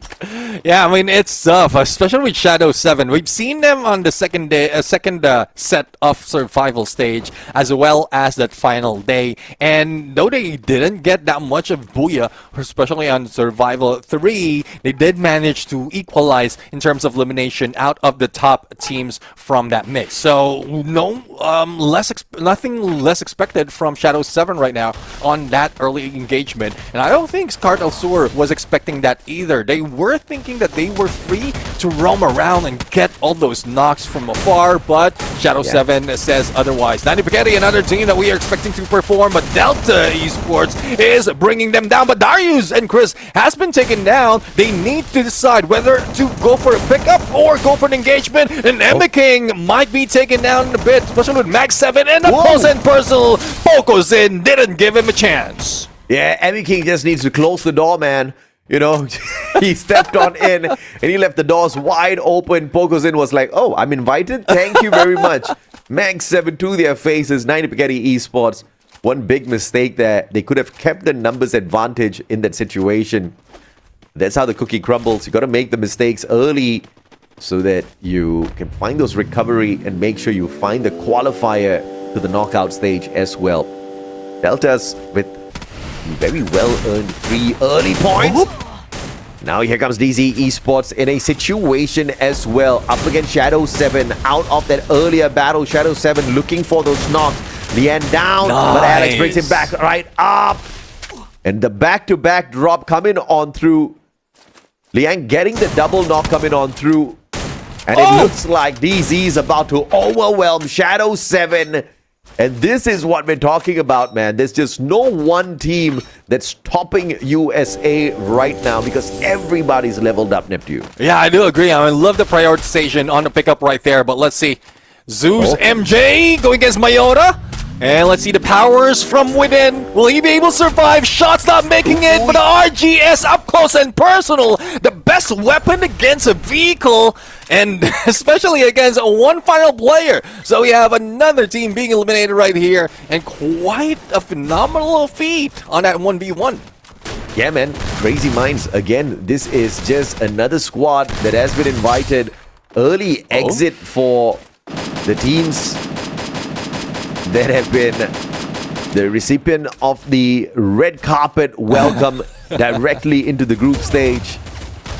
Those that worked their way in here, just proving that they definitely deserve to be at a stage like this. Shadow 7 is going to be the next early victims as Deltas continues to annihilate them. Phenomenal revival pulled off here. M1917 on the revival. Deltas looking for that recovery play, and it looks like 01 Esports wants to mess around a little bit at shrines as well. Deltas might not be ready for this. Let's see now. I mean, 2 of the players is just coming back from revive. Hopefully they got a signal already that the team will be coming in and they can get away from 01 Esports. There goes Darius being shot at. And it's a good thing that he was able to get a little bit of cover. Chris, though, will not survive, especially with a cord coming from Lodex's bow. Now, Deltas 5 elimination already, but 01 Esports is not a chump squad. We've seen them from the previous season, and now they are carrying over that aggression, especially in the slow start that we've seen from that spring. And Lodex bow, great position, great switch around as well from McCord to the M590 just to get that finisher. Yeah, the Valiant dash was timed perfectly in that situation as well. Any of these players just perfecting that 180 after the Valiant dash is executed. Deltas again on the revival. How many more coins will the rest of his team members cost here? Here comes one and only DZ Esports in a situation up against Deltas and the Reviver. Shadow 7 in the vicinity as well. Sanchez going to get chased down. Vegas looking for the finisher. M590 up to the top. No trip mines laid out just yet. Vegas by the corner. And DZ Alex from afar gets the SKS knock. Lucas with the VSK. DZ is doing a lot, but a lot more on the table here as RT hops on into the fray as well. All right, let's see now. Royal Tigers, a tornado being taken down. As quickly as that, I'm loving the movement coming from DZ. They're just not laying around. They know how to use the hook gun to get in the better position. But for 01 Esports, who has been silent, they might be the game changer right here against DZ Esports, especially if they can continue on knocking their opponents. Focusing though, go for a knockdown against Lucas, who has been hanging down in that tower. But a quick recovery, a quick revive can be done on that vending machine by DZ. Deltas, Poco's in. The threat against DZ going solo right now, just distracting the rest of the squad. But unfortunately, Deltas is also losing their players. Okay, this is it. This is the end. It has arrived. Finally, Delta's Esports out of the equation. They were on a revival spree, just could not find the recovery, unfortunately. Getting hunted down again and again and again. Now, O1 Sport up against DZ. We're waiting for a third-party situation here because Bayfront still is a compound within the next zone that's going to be available. No idea if or not they're going to have a visitor. So, O1 better find a way to navigate the situation. They shouldn't really lose control of the vending machine as they push their aggressive line forward. DZ is at a disadvantage here, Neptune. Too far away from the vending machine. Oh, let's see though. I mean, vending machine is not only point that they need to focus right now. It's more of how can they disrupt the 3-1 split that's being brought in by O1 Esports. And from one side, they have the 3 potential frontliners in this battle. On the other side, a surprise hit can be done, but hook gun being used to get around on the ground floor just to get away from those shots coming from O1. But this is that disruptor. It's Dez XL. We didn't see him together with the rest of the squad, but he was on point. He was taken down though on the other side, and it is coming from Zeus Esports, who has been silent in the beginning of this game. Yeah, absolutely. And like I said, this compound definitely is going to be inviting another squad in as the rotations from the other teams are executed and Bayfront becomes that one key point. The vending machine, the loot that's available here, all very inviting. Zeus takes that open invitation and takes the fight straight up to O1 Sport. Is clearing a house of the remaining players, and DZ, the smarter ones who abandoned the compound the moment they spotted Zeus making their way in. Now they've got a vehicle on their side, they've got tons of coins, and they don't need to worry about getting this revival guaranteed here. I think both players do have a massive share of coins on themselves. So the first one to the vending machine should be able to get something. But I think Vex is not going to be the one who's fussed about this. Zeus, on the other hand, the final one's in. I think they're still hungry for points here, nephew. Yeah, I mean, they want to catch up on the points. And the first time we saw them, they only have 2 elimination. But as they slowly get into Bayfront and meet with the other squad who has been in here, they've already stacked it up on 12 elimination. And a good plan indeed, because we were seeing a lot of teams still outside the blue, outside the circle. And what they need, once they get into that next phase, is to find a vending machine to recover, get all those utilities in. But look at that shift of that circle heading into northwest of that previous one. And that gives a 90 Piketty as well as 1 NT. Let's include some players out there where they might be able to catch up. It's Nova Esports, who has been silent in this game, and we're expecting them to be aggressive, but like a warm-up is a warm-up, especially if they can survive towards the final circle, and then they can get that booyah to start it off. Absolutely. And Royal Tigers have not gotten a single elimination in this game. Looking to be the survivors in that final circle, but obviously it's going to be a little bit of a challenge here. They're making their way towards those platforms on Refinery. It should increase their potential to survive long into that final circle, providing they don't get caught out early. Nova in a situation up against 1NT. Both safe inside this next zone, Neptune. Both having a decent compound to play defense at. Here, one spot up against Zeus. On the other hand, is going to be a little bit of a different situation. Both fighting for that circle. Shots from afar. Cord will find Dez and put him on the ground. And here comes King for the finisher. Santi, there's a vending machine here at Shrines. Recovery not impossible for O1 Sport. Des was just distracted on the long range. Didn't expect someone to sneak in onto the side and finish him off. But Zeus Esports, well, they already have 13 elimination. They can deal with some players from O1, but Hua is just thinking otherwise. They need to reposition. They need to make sure that they can stay alive towards the final circle, wherein they might have invested a lot of coins already, but not so much on Hua, only 700. So that's 1 revive for the squad. The only question, though, is where will he be heading? Will he be chasing outside the zone to go for that 1 revive? And I guess this is an important factor that can bring the team to be able to survive even further. Some may argue that Zeus should have been the team that qualifies to play at Paris, but that's just not how the battle works, man. You gotta earn it towards the very end, and they just couldn't find those numbers and booyahs when it truly mattered to them. Yeah. And it got ripped away by Mia. Now, unfortunately, we're not going to see them in this lobby battle up against Zeus, but 90 Spaghetti Esports on a fantastic run here. Kenny, good that end was put to him, but Shadow 7 still sorted out there as McLovin jumps into the fray with the M590. Phenomenal shots as 90 Spaghetti Esports not just survives that, but picks up some solid points before booking a battle up against RT. They call for the lightning zone, so RT, Royal Tigers, are in a little bit of hot soup. Eisen up in the high skies. No shots finding the connection, and Royal Tigers will survive a little longer.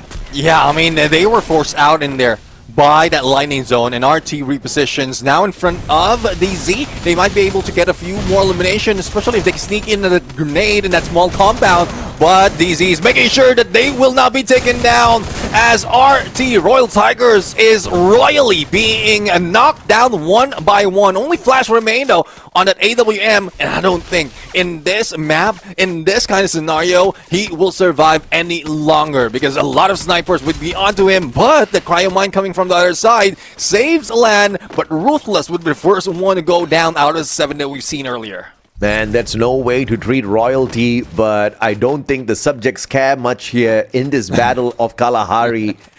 Royal Tigers getting whooped as they try to make their way towards this next zone here.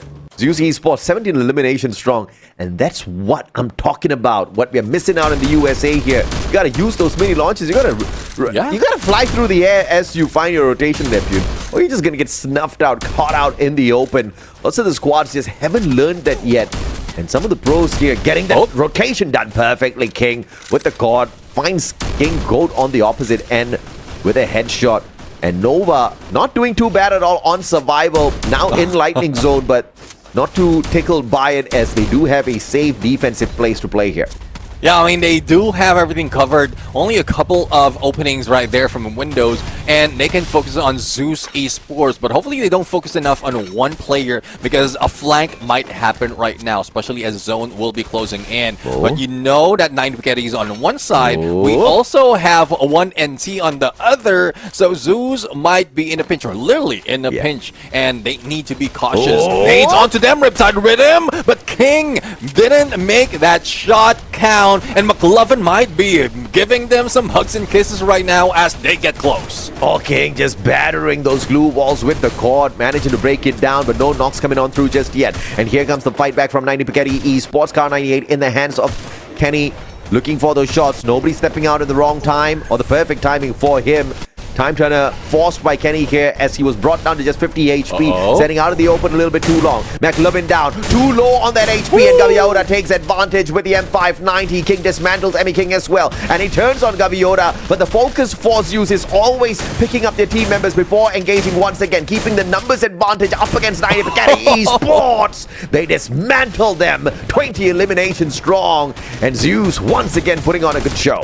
Definitely good show right now, and even proving that despite of lightning zone, they will still be the god of lightning. One NT though, elevation is on them, though they lost Brian. They have a good chance of taking those shots. The shift would be favoring them a little bit, but they need to be careful of Nova, who's just downstairs. But good story though for both the teams in this compound is both of them can focus on Zeus Esports as they make that approach. But no! It is Nova made a move and is not slowing down. They want to eliminate the distraction from above, but unfortunately they became the target of Zeus Esports, and I don't think the pickup can be done that quickly or the recovery can be done that quickly as Zeus Esports goes in for a rush. Here comes Zeus Esports now, looking for 26 points here as they walk away with a booyah. Curlin Hake, double shot with the Car 98, looking for the third one as well. Gaviota sneaks that one away. Hayate drops Curlin out on the ground, but 3 players still alive and kicking here for the side of Zeus. Gaviota with a final shot, and he will put the final nail on the coffin. Zeus grabs a massive booyah as we open up the battle between Group C and D. Definitely our MVP would be Gaviota with how well he positioned himself in the CQC with M590, 10 elimination. But there's also another player coming from the team with 9 elimination. Now, out of 2 teams or out of 2 players, we already have 19 points on them. And that's even more. And I'm really loving that despite of switching from Gaviota squad to Zeus Esports, they're still carrying the name quite well. I love Zeus Esports, bro. I tell you, definitely one of the best teams out of USA. You got to admire the way they rotate, the decision making from the squad members, the accuracy, the flair in play. It's just always so exciting to watch Zeus Esports in the battle. And, you know, the way the prioritization in these fights are never the individual players looking for eliminations. You know, and that's crazy because they're a team with many eliminations. The prioritization in the Zeus Esports battle is always pick up your team members, make sure you play the game of numbers. In that final circle, it's not like they were not getting knocked, but you could not keep them down because of the speed of recovery. Those glue walls, pop, pop, pop, pop, pop, everything is back up. They're picking up their team members, they're getting right back into action. Their sniper is just, you know, holding the ground. If it's not the sniper, it's the court that comes out. Beauty and perfection as usual from Zeus. Yeah, I do agree, and we've seen that on one of the moments on that ridge where Gaviota was knocked down. He gets instantly picked up, and Gaviota didn't even really need much time to recover. He just like used an inhaler, goes in for a rush as well, but he got beat though for getting that elimination. So it's just that coordination that they have. Yeah. You know that your team has your back, so why not rush it? You know that your teammate is just close behind you, and they have that trust, that full trust, not only in their strategy, but on their teammates, as well as the communication that they have. So there's no question that Zeus Esports is one of those that's bringing in the numbers on their game, number 1. Yeah, absolutely, man. And, you know, not just numbers, but massive numbers, Neptune. I mean, this is a brilliant run from them. And it's not like they were not disturbed or paused. I think many teams came across them, but many also found out very quickly that it is quite impossible to overwhelm Zeus Esports on a normal day. You got to respect it out of the teams. But the question is, how will the recovery play? Like, look, in this battle up against O1 Esports as well, prioritization's always picking themselves up, and then you just have like one random guy running at you with a cord, and you can't recover because King is insane. The guy just barely falls out there. Yeah, I mean, it's tough going against the King, and he's really living as a name right there. And you know it would be a difficult play if you see a player with an M590 or hear the gunshots with M590 and then literally sees him with an LMG. And how quick he switched those. Prone behind the vehicle. Ooh! And he's obviously going to survive that for long. And pick at Esports. Great shot out of NA. 6 eliminations for the guy. Sorry, 4 eliminations for the guy already. 6 in total for the squad. 11 teams left in here at the 8-minute mark. So many engagements, so many revivals coming on through. Gotta appreciate the fight from everybody here within the lobby. As heated as it was, those recoveries have been phenomenal as well, Neptune. Yeah, let's see now. I mean, there's a lot of recovery that's being done outside of the zone, and as we head into the third phase of the circle, it would hurt a lot. It's a good thing the Team Boosters is available for them. They can go for the out-of-zone buff, but it only speeds up their approach. If they're far away, similar to what we're seeing from O1 Sport, they will need a vehicle that can bring attention to their side as they go in. Cartel Sur, though, in a vehicle, and I think that made a lot of noise to trigger Royal Tigers, but will Royal Tigers be able to fight back? Riptide rhythm onto them, and this might be it. Cartel Sur can finish them up. Just when you thought you were the aggressor, they forced them to run away. Cartel, so what a Riptide rhythm coming on through. Royal Tigers now forced into this engagement. Tornado with the Mag 7 will find the backstab, and they will rotate around them. Muslim in the vehicle, trying to get away. Is there a sniper on the side of Royal Tigers? Answer is no. Muslim actually manages to Grand Theft Auto it out of there, and Ruthless now taking advantage of the situation up against Royal Tigers, trying to gatekeep them from getting into the next zone. And that's the thing. I mean, the question why prioritization is a great factor, because if they manage to pick up their teammates, there will be 4 players shooting at the final player of Cartel Sur. and it would not be given to Cone of 1NT. But they can also use that advantage of prioritizing against Ruthless to beat them down. So it's that question that needs to be answered by Royal Tigers.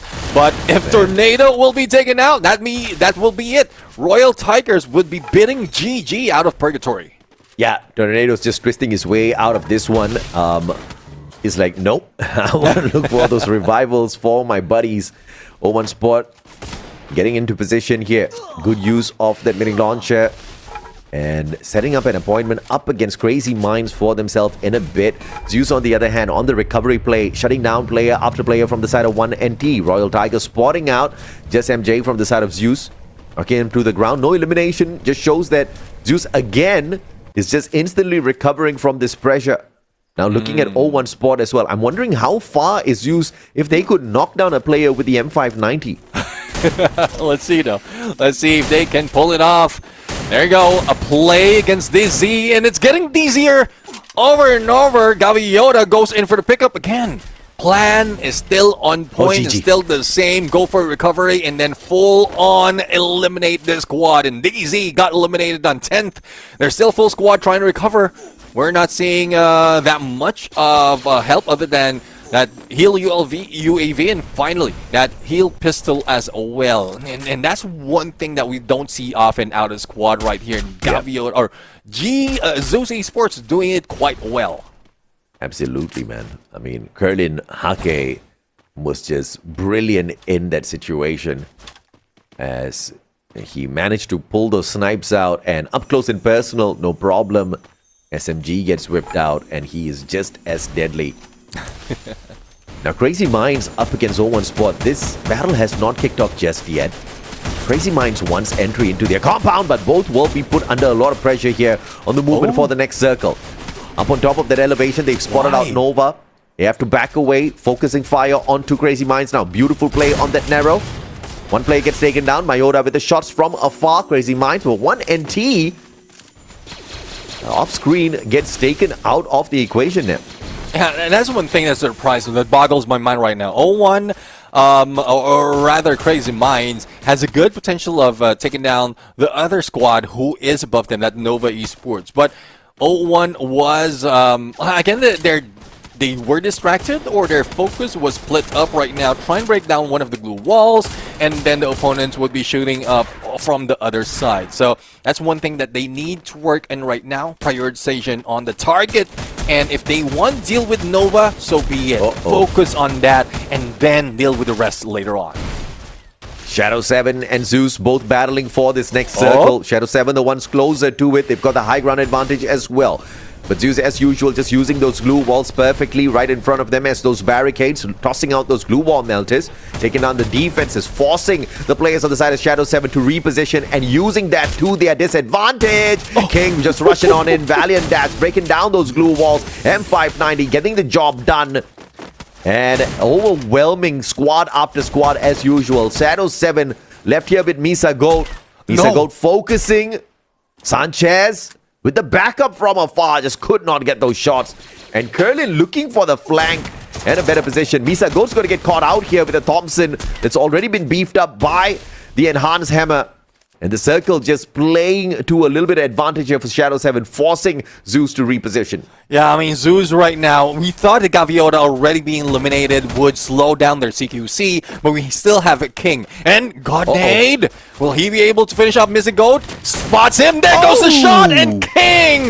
Definitely living at the name that Gaviota has left right here, probably taken away in this specific battle. We are not seeing any vending machine in the area, and this might be a 3-man fight for Zeus Esports, but everything that they need to deal with, especially for Shadow 7, is only Sanchez, who is going solo. Man, I can tell you, I've seen so many regions do battle in Free Fire Esports, and Zeus definitely moves like a pro squad. I mean, just no wasted movements out there whatsoever. 90 Spaghetti Esports now. High ground advantage, but a little too far away from this next circle. They can't make their move too early. Spotting out 0-1 Esports. They want to thin down these numbers first. Des has been tagged up already. Car 98 in the hands of NA. But it looks like they'll have to make a move as 0-1 now starts pelting them with bullets. And here comes Crazy Mind for the interference. Yeah, Crazy Mind right now, I think they're ones who are slowly falling down into that fight. Here comes a rush coming from 90 Piketty, and this is what you're asking for, Smart. a launch pad. But it's just not on top of them. If that would have been the case, then they're still in clear view of any other opponent. If they jump in straight ahead against a 90 Piketty, or Crazy Minds rather, they could have taken them down with the weapons like a M590 that we've seen quite often. Yeah, man, Purgatory, open grass, Greenland fight. And it is definitely not looking good here for the other squads as 90 Piketty Esports keeps their numbers up. Zeus, 3 final survivors for long enough without Gaviota. They've still been moving together, looking for this back-to-back booyah. And man, it's so exciting to watch them in action. But up against a strong 90 Piketty who have the numbers, this looks impossible as Curlin, the sniper of Zeus, taken out of the equation. Now 2 more survivors for the side. Make that 1 more survivor for the side of Zeus. Looking to spoil the run here for 90 Piketty, but they will get prevented. McLovin with the M590, definitely loving it. Ooh. And the final one from Crazy Minds, annihilated as well. Fantastically recovered by 90 Piketty Esports. That was a slow start from 90 Piketty, but towards the end, we've seen that aggression. Again, it's similar approach that we've seen from Zeus Esports. They prioritize on healing up their teammates. They are counting the numbers of everyone in lobby as well, and they know for a fact that they have that full squad. And towards the end, that's what they use to grab this booyah. And we were expecting that it would be different for Zeus Esports, especially even if they have only 3-man strong. They will not. They will keep on sticking together. But I guess with the distraction coming from both sides, 90 Piketty as well as Crazy Mind, they were unsure of what position to take, especially as the snipers still distance themselves against that frontliner King, losing that opportunity to get closer to Booyah. Yeah, absolutely, Neptune. I think, this was a chaotic lobby for sure. It was good to see the consistency out of Zeus, but they just could not, just run straight into the final circle this time around because I think obviously this was a very, very different map compared to the previous one. So much more of those open grounds battle had to be taken as opposed to Kalahari, where the elevation really played into the hands of Zeus. I think those rotations were a little bit more tighter. But here on Purgatory, on the other hand, we just have too much of space between squads where just having a simple open rotation was not going to be as easy. And you just had a lot of these squads just run around the battlefield, bumping into so many of the others before they could get to a vending machine, right? The distance between one vending machine to another just too wide. And you can't really abuse those mini launches as well. Those launch pads, they definitely do have a cooldown, so teams need to use it at the right moment, and that definitely forced a little bit of a slower rotation on the overall grand scheme of things. Yeah, I do agree. And one thing that some of the teams has been doing is having not everyone, like 2 players on the team boosters, 2 players on the tactical market, so at least it gives you a little bit variation of who triggers at launch pad. So you have one for if in case you want to go for the push, another one for that exit. But it's all about the timing. It's all about communication as well on who uses who. But it's still seldom we see those launch pads being used, and we want to see those jump directly into the opponents. If you really trust your mechanical skills on the CQC, then why not jump just right next to them and not on the edge of the circle wherein everyone will see you on that fly and then targets you on the ground. Absolutely, man. And Zeus Esports is, in back-to-back battles, but they still managed the chaos very well until they, of course, jumped into a situation up against Shadow 7. And this is where a lot of the chances for them meeting that booyah got reduced because that bit of distraction just took a little bit too much of life out of them. And as they tried to approach 90 Piketty Esports, it just was not going their way. 90 Piketty already had a better defensive position, and they had the advantage of watching everything break down from the spot that they held. So they could anticipate the move from Zeus Esports, easily take them out of the equation, and step up as the winners of the booyah on this map number 5. The second game for themselves. And this is something that we wanted for 90 Piketty Esports because we were talking about the recovery play, and this was that recovery. Your MVP, NA from 90 Piketty. 6 eliminations, 1 assist, 2,870 on the damage. Rocking a very interesting sniper setup here because he does have the Moss, he's got the Maro, he's got the Raphael, but one swap he has done here, instead of the Molko, he brings in the Memory Mist off of Otho. He's just definitely looking for these squads that group up together to put them at a disadvantage, and I think this definitely helped him out big time against these squads in the final circle.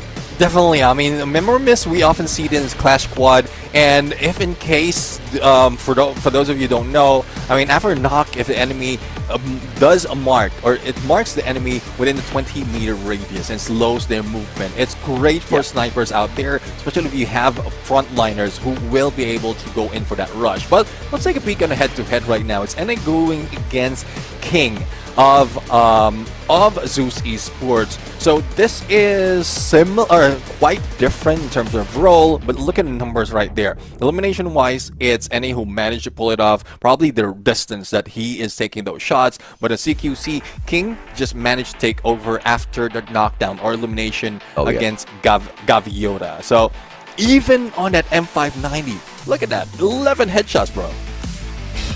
This is insanity, man. I mean, King is just a beast for sure.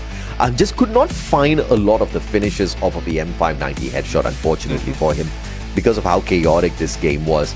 And man, but Zeus Esports, 2 games in a row, clocking in the most number of eliminations. Not 25% off of the overall this time around, but still leading the board in terms of aggression. This should put them in a decent spot on the overall leaderboard. 60k damage in total from this matchup, 122 knocks. That means you had a great big number of players being picked up off of those rounds, making sure that we don't have them falling into those eliminations. So this was a great game in terms of squads, just figuring out that recovery when they are under immense pressure now.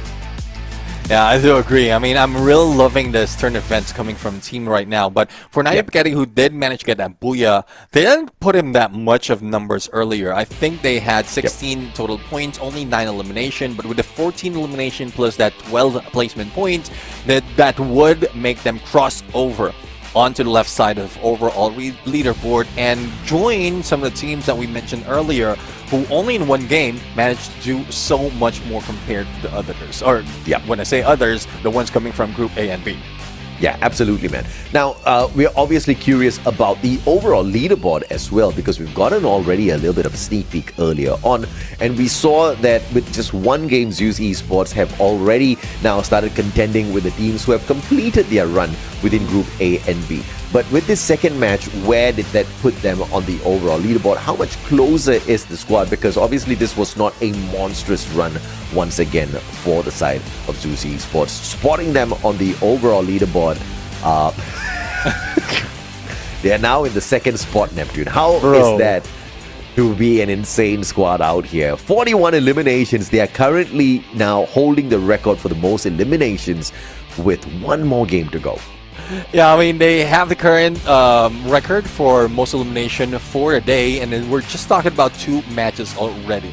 And I don't think anyone will be able to catch up other than MiaCorp. So if in case those esports will be eliminated early, or correction though, MiaCorp is already done with their games. 90 the Piketty. next 90 Piketty. Well, so, but it's still far though. I mean, they only have 9 elimination earlier, and then plus the 14 that they have today. They need. The target would be to eliminate Zeus Esports for them not to stack up the points and then catching up with those elimination. But that would mean that 90 Piketty would be aggressive all throughout. There's no slowing down if they want to get that extra bounty for themselves. Yeah, no doubt at all. Cartel Sur, though, a little bit of a hiccup. They are not really picking up those big points at this point of time. They are one of those invited teams, so obviously lots of expectations. But you know, with great pressure in terms of expectations comes a little bit of hiccups for some of these squads. You know, not everybody can be Zeus Esports at the end of the day, right? A lot of pressure on the players on the side of Cartel as well. One more game to go, Neptune. One more opportunity here at Bermuda for them to find the recovery. And obviously, if 90 Piketty could really climb the leaderboard off of this second match, no reasons why Cartel Sir can't do that off of this one game. Oh, it's tough to call though if 90 Piketty will be able to do so, because looking back at the numbers from the spring season, The team that's leading the fray in terms of Bermuda, well, disregarding some of the teams who has only been introduced right now in this season, summer season, we still have one name. It's Zeus Esports, previously known as Gavion Squad. So it's tough to call if anyone can catch up to them. They might be the team of the day as well as the one who's get the bounty by the end of this day. Yeah, absolutely, man. I mean, we are looking at some of these squads out here. We have definitely checked out the lineup quite a little bit, Neptune. And when you look at Zeus Esports, you're looking at some titans, but they're not the only crazy ones in the competition, right? You're looking at Emmy King, you're looking at NA, you're looking at Mech living off of that M90. And obviously 90 Spaghetti Esports is going to be a big contender for the title. But O1 Sport just hasn't woken up in the competition just yet, as much as Shadow 7 has showed up so far. Yeah. I mean, O1 Sport has been silent. There's one point in time from the previous game wherein there were halfway through, if not past the halfway mark, and they only have 0 or 1 elimination. So it's tough really for one of those coming back from this season to not show up that much. But I guess some with less information, especially if they they couldn't watch most of the game from the survival stage, relies on the current situation wherein all they have to do is find out what they have to do, what they have to plan out to get into the next part or the next stage of the competition. And the target's not that high. 24 out of 24, they only need to be the top 18. Yeah, I mean, I think you are absolutely right about that, right? Although we are fairly, how do I say? We are not judgmental. We are very judgmental. we are. You tough Asian dads, right?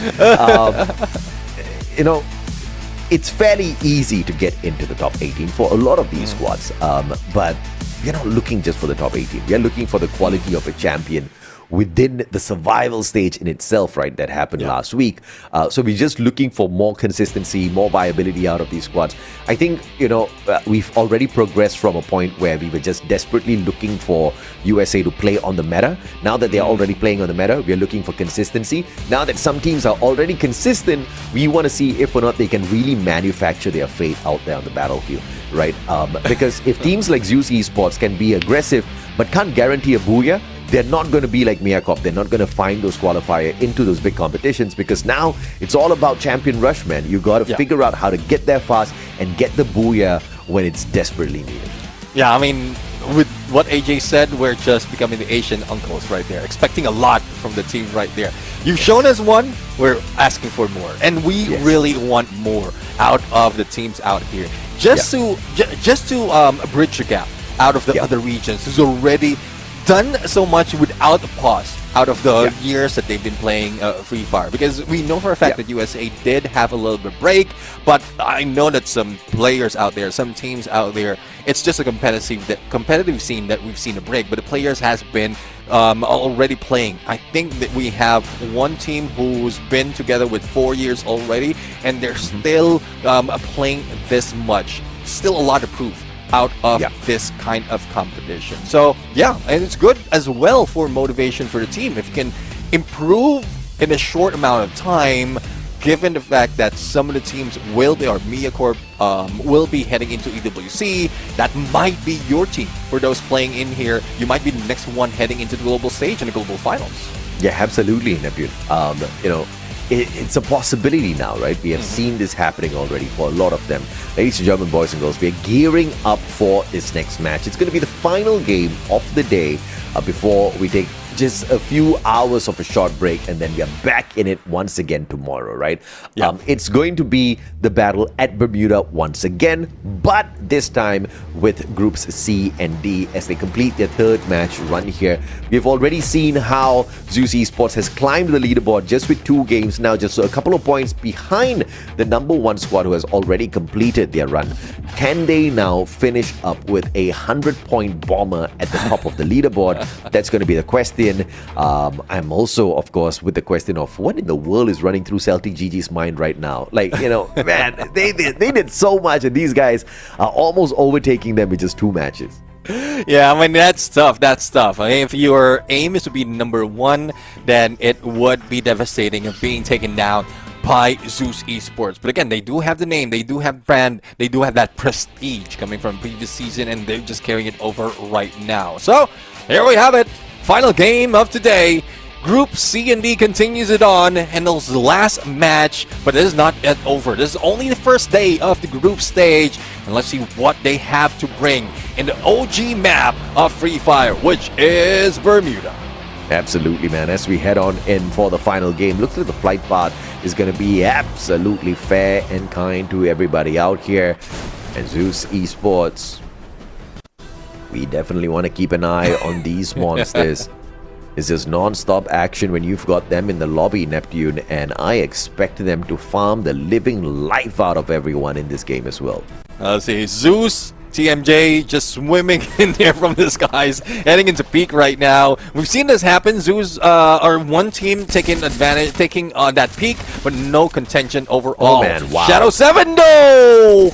Oh, it's just unfortunate. 90 Piketty is just showing differently. Sanchez 7 doesn't have the weapon that he often has with the long range, and this might be it. Does have the M590, tries to fire back against Emmy King, but he's not that proficient player. He's not that all-rounder who can pull it off, and that is it. Shadow 7 out of contention for the final match. How did they not get that elimination off of him? Yep, we definitely got to check that. It'd be against the rule book because there was no circle to damage him in that particular situation. Oh, it's a flank. It's a flank, man. Yeah, I did not even see that shot coming on through. 90 Piketty Esports, 3 eliminations in hand. Mars Electric all for themselves. Shadow 7 out of the equation. It was 1NT that got that shot off of him. It happened so quickly. Now 1NT up against O1 Esports, Neptune. Yeah, let's see it out. O1 Esports, they need to make it work right now.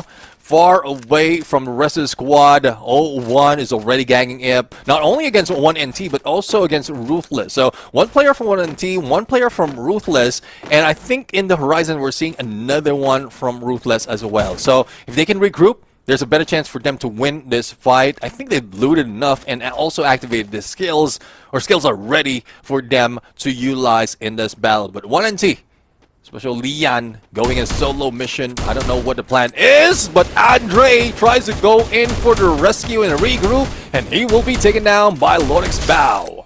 Oh man, this is a 3-way battle on this island, and Ruthless just wants no part of it. They're making the exit here. As 1NT and O1 gets involved in this battle, but another squad taken out of the equation. DZ out early. It's quite surprising because Shadow 7 and DZ Esports are 2 of the most aggressive squad that we have from the survival stage. We've seen that from the earlier match, and now probably it's because of that aggression. Even in the hot drop, wherein they have no regards on what weapon they use. They just went in for that elimination. Des, though, has been taken down. AN94 takedown, but up close and personal. Santi will not be praying to the Saints right now as he goes in for the shot with Mac 10. Going for the pickup. 2 eliminations already in the full squad. Oh man, Santi 7. Lucky in that situation that the numbers weren't stacked on the side of their opponents. 0-1. Easy pickup, and they back away. Cartel Sir looking for the recovery game. This time the battle up against Royal Tigers as Flash 07 with the stealth bites off of that Moss quickly tries to reposition, and he pulls that off perfectly. Timed really well. The rest of the Royal Tiger players are taking the front battle up against Cartel Sir. Flash with the backstab. This is a big play coming through from the guy. Yeah, let's see though. I mean, it's a split up that is quite quite handled well by Royal Tigers. Boy Toto would be in the ground right now, and Royal Tigers will try to take down Fake 8. And it's just unfortunate that Fake 8 has just been introduced after a sub out against Valen, but I don't think it's still working for Cartel Sur. They still have 1 player surviving against Muslim, and with the experience that he has, especially in the survival stage, he was part of 1 team that got eliminated out. He might bring the team back from that revive, and Carlos and 9 will be here, and hopefully they slow it down and survive towards the end. Yeah, just 1 revival here for the man. Cartel Sir, it's going to be pressured just a tad bit for the process of recovery. Is going to be a little tougher Players need to look for those coins first before those revivals, so not so straightforward. Deltas up against Royal Tiger on the other hand. Lightning Zone called out by Royal Tiger. Very smart play to keep Deltas within their compound and then look to reposition so that they can flank all around from that left and pressure from the right as well. Billy's going to find one NT players losing ground here. And Zeus up against Deltas. This is Zeus attacking them from the back. Man, Royal Tigers were keeping them there, and now Deltas are under a little bit of pressure. Speaking of pressure, here comes the Royal Tigers. They might be pinched. Deltas might be the ones going down, but they can also force Royal Tigers to go against Zeus Esports if that happened. Gaviota trying to recover from what happened earlier. Him being taken down early, even in final circle, has cost the team from getting that booyah. But here we have it, the force of that fight. Royal Tigers now split up. Zeus Esports will need to regroup to go in for full-on battle. And Gaviota goes down from Woodpecker coming from Akash. Yeah, Tornado knocked down to the ground, but Akash just turning things around here. The backup solid from Royal Tigers as they quickly recover their buddy.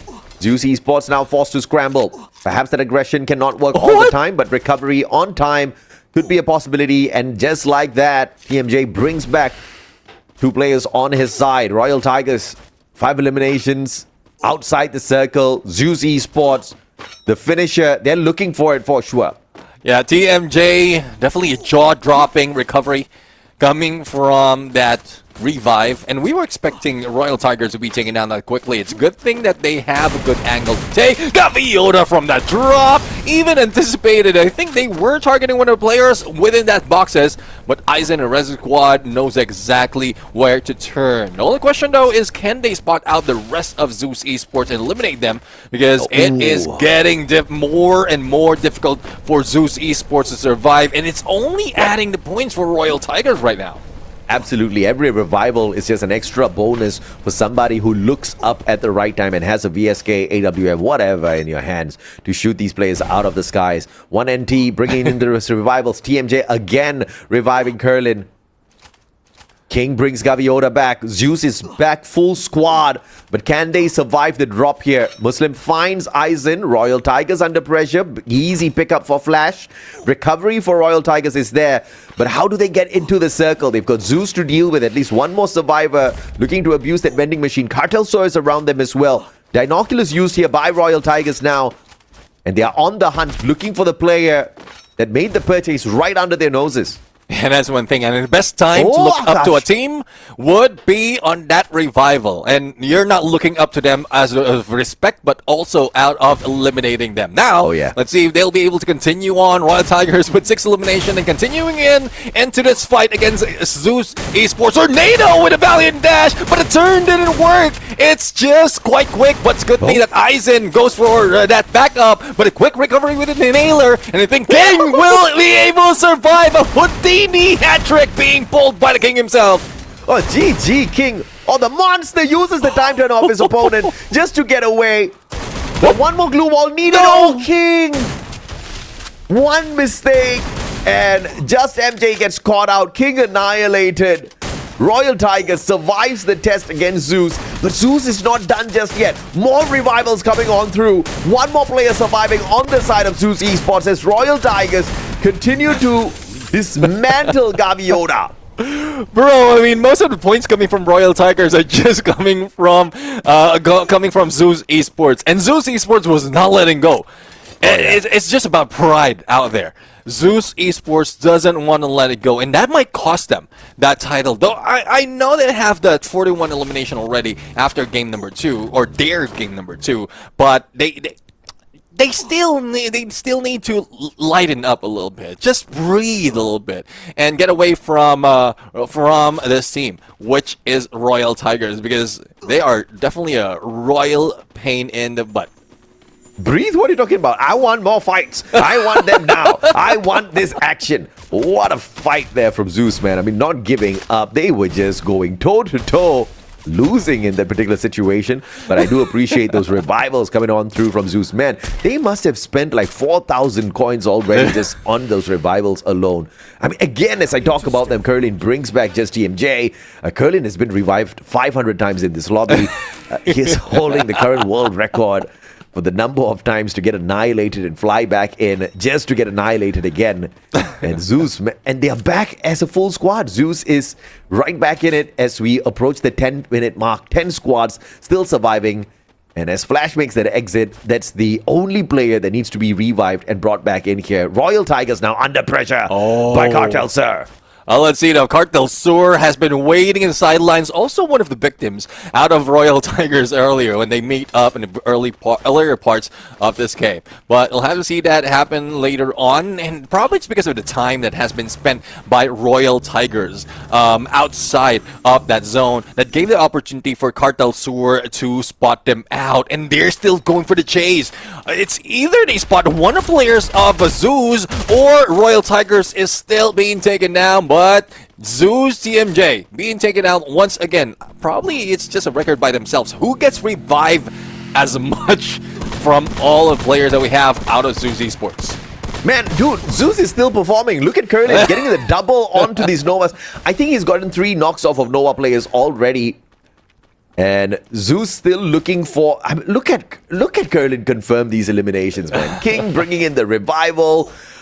Curlin out in the open, getting the job done. Nova just getting their butts whooped by a squad that has revived 300 times. Insane stuff. And Zeus is just showing us that, man, they can survive no matter what. Yeah, again, I mean, it reminds me of SNPT, who just went for survivability. Remember Supremo? Oh, man, I don't want to remember. They just went in for a revival spree all throughout. That was the early parts of the USA. GG. But Delta's right now. Alvaro with a backstab against Pokozine. And he might be the fall of Delta's right now. It's a good thing that Chris is in there. Thanks very much, Chris, for recovering them. And they are still in play. Man, I still think that's against the rules, Chris. Beautiful stuff. Instantly back in there. Sanjay doesn't get to play well because the circle on him burns him right back down to the ground. Chris 9 and Darius looking for the vending machine to bring their buddies right back in, and the peak definitely does have that. Question is, can Deltas get there? Yes, they can. 2,100 coins in the pocket, and Chris, again, the savior of his squad, brings his buddy back in. Whack is about to get whacked out of the skies. And McLevin, on the other hand, on the high grounds here at peak, but they'll need to navigate outside of the safe haven here towards the open grounds in a little bit. Well, let's see now. So far, 90 Spaghetti with a high ground. They might be able to get a back-to-back. Boy, but Carcel Sewer! Unfortunate for them being taken down by Royal Tigers once again. When it comes to numbers, Royal Tigers has brought in a lot already. The only question, though, is are they still a full squad? Will they be able to survive towards the end? Because it's getting tough right now, especially with a lot of teams in this small circle. We're talking about 9, and we're in the 13-minute mark. We're in 4th going to 5th. We'll be closing in a bit, and they will be forced out in the open on high grounds and less cover. Man, this is going to be a tough one. 1NT is definitely a strong squad right beside Zeus. Zeus is trying to take Nova out of the equation, but they were not fast enough, and the circle's going to pressure them in. Not too far away from this next circle, Zeus Esports, but they have to be really careful of Nova's position. 90 Spaghetti Esports would play big interference here up against 01. Or they can look the other way and jump into this super battle that's about to break down on the doorstep of Nova Esports and their compound. Hell, let's see if they will be able to break through that. 90 Spaghetti takes down Nova Esports Hayate. King still on the finisher run. 1NT being chased up. And this is what you call one surrounding a full squad. King is trying his best to go for the finisher, but only a few HP remaining. Curlin Hake has been taken down, and Zeus Esports will be eliminated as because of 1NT as well as Ruthless. And Ruthless is showing us some ruthlessness right now as they get into next zone. As anticipated, 1NT will be the end of Zeus Esports. Too close to them and too great in numbers. But now they lost one as well. Andre down. No vending machine around them. They'll have to survive with 3 players on their side. desperately trying to take Ruthless out of the equation, and Ruthless has been smart enough to stay away from a lot of the initial battle heat, and that has kept the numbers tight on their side. Now mini launcher, quick reposition here by 1NT, looking for that high ground advantage and putting themselves in the crosshairs of the Crazy Minds players here in a little bit. Let's see the Crazy Minds and Nova Esports. 9pketty joined the mix as well. After coming from that rooftop, 9pketty finally shows up on the ground. Delta's Esports will be eliminated. We're down to 7 teams, but that's still a lot of teams to deal with. But the saving grace for them is a couple of teams only have 1 player, or make that 1, because Royal Tigers has been eliminated already. Nova Esports, great rotation, staying an edge, staying in this maze as they slowly move in against 1NT. Oh, Goat. King Goat cannot survive. What? Battling the circle for so long. 9pketty Esports out. Ruthless looking good. Oh, 1NT. Backstabbed here. Perfect timing. Count and Brian, but they won't be able to recover the push from Nova and 1NT. Between each other, it's just a little bit too slow. Ruthless might be able to take advantage here as they slowly circle around, looking for those angles onto 1NT. Backstab or nade, that would be the choice, the decision that needs to be made by Ruthless right now. Desdo recovering outside the blue, it does hurt and no one would be taken down. Down to 3 teams right now in Ruthless. After they push up, they will be forced to move because of the shift of the circle, but Nova is trying to do the same thing. One has been taken down already. Hayate will be saying Yamete as they got stopped for that final moment. Absolutely, Nova, Ruthless, both making this their recovery game, and massive numbers of eliminations in hand. And the M590 annihilates Nova. Ruthless looking absolutely that. Ruthless on the battlefield, 20 eliminations. They strike the booyah, and they will climb the leaderboard confidently. Yeah, definitely. I mean, this is a good chance to really move up in the ranks right now, though this is the end of the day for this team, but they are still not out of that contention, because earlier before we started the final match, they're already on 22 points, and with this, that's 20 additional points just from elimination plus that booyah placement point. So it definitely pushes them on the first page of our leaderboard, close enough to the other teams who might be whom they might be meeting on to the next day. Yeah, there's a potential top 5 here for the squad after that phenomenal run here.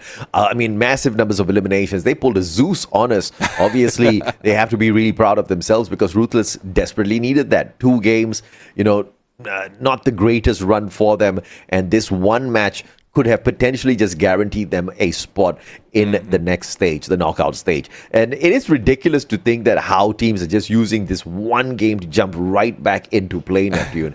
It's only possible in USA because sometimes when a team is struggling, it doesn't mean they're down and out just yet. Yeah. They're just one more battle away from making it right back in.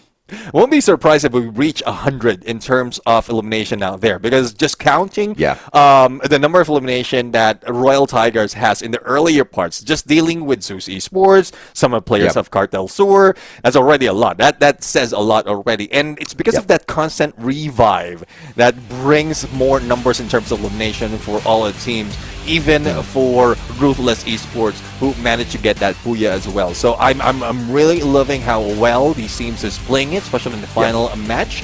But again, there's still no pressure for the team. The only goal for the first few days is to stack up on the numbers and make sure that you have a chance to get those bounties as well. Yeah, absolutely. And if you want to mess around, obviously you got to guarantee a spot for yourself in the knockout stages before you start doing that. We've got the replays coming up for you guys, ladies and gentlemen. Let's see exactly what sort of crazy action we had out there, because we had so many things going on screen as well, Neptune, as we were just in a trance watching some of these amazing battles.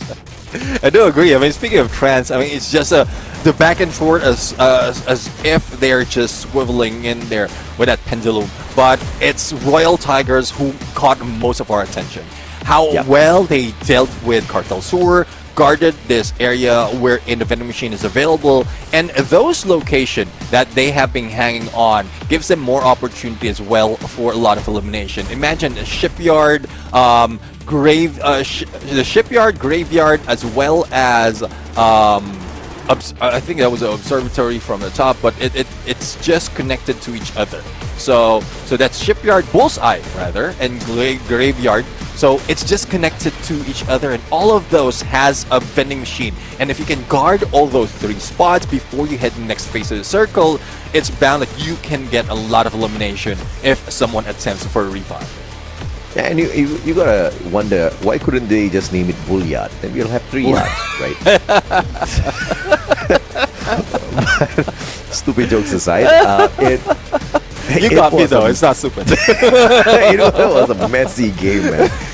And Zeus on the survival run just could not get the job done. 1NT was behind them, and making that rotation round to stab them in the back, take them out of the equation, was just one equation that was just too easy for 1NT to solve. But they could not get that booyah there for themselves, because they themselves got caught out by 2 very aggressive, surprisingly, upgraded squads in terms of aggression. Nova and Ruthless just came out of nowhere, right? And I think both squads definitely got more than 20 points. Massive numbers of eliminations on both sides.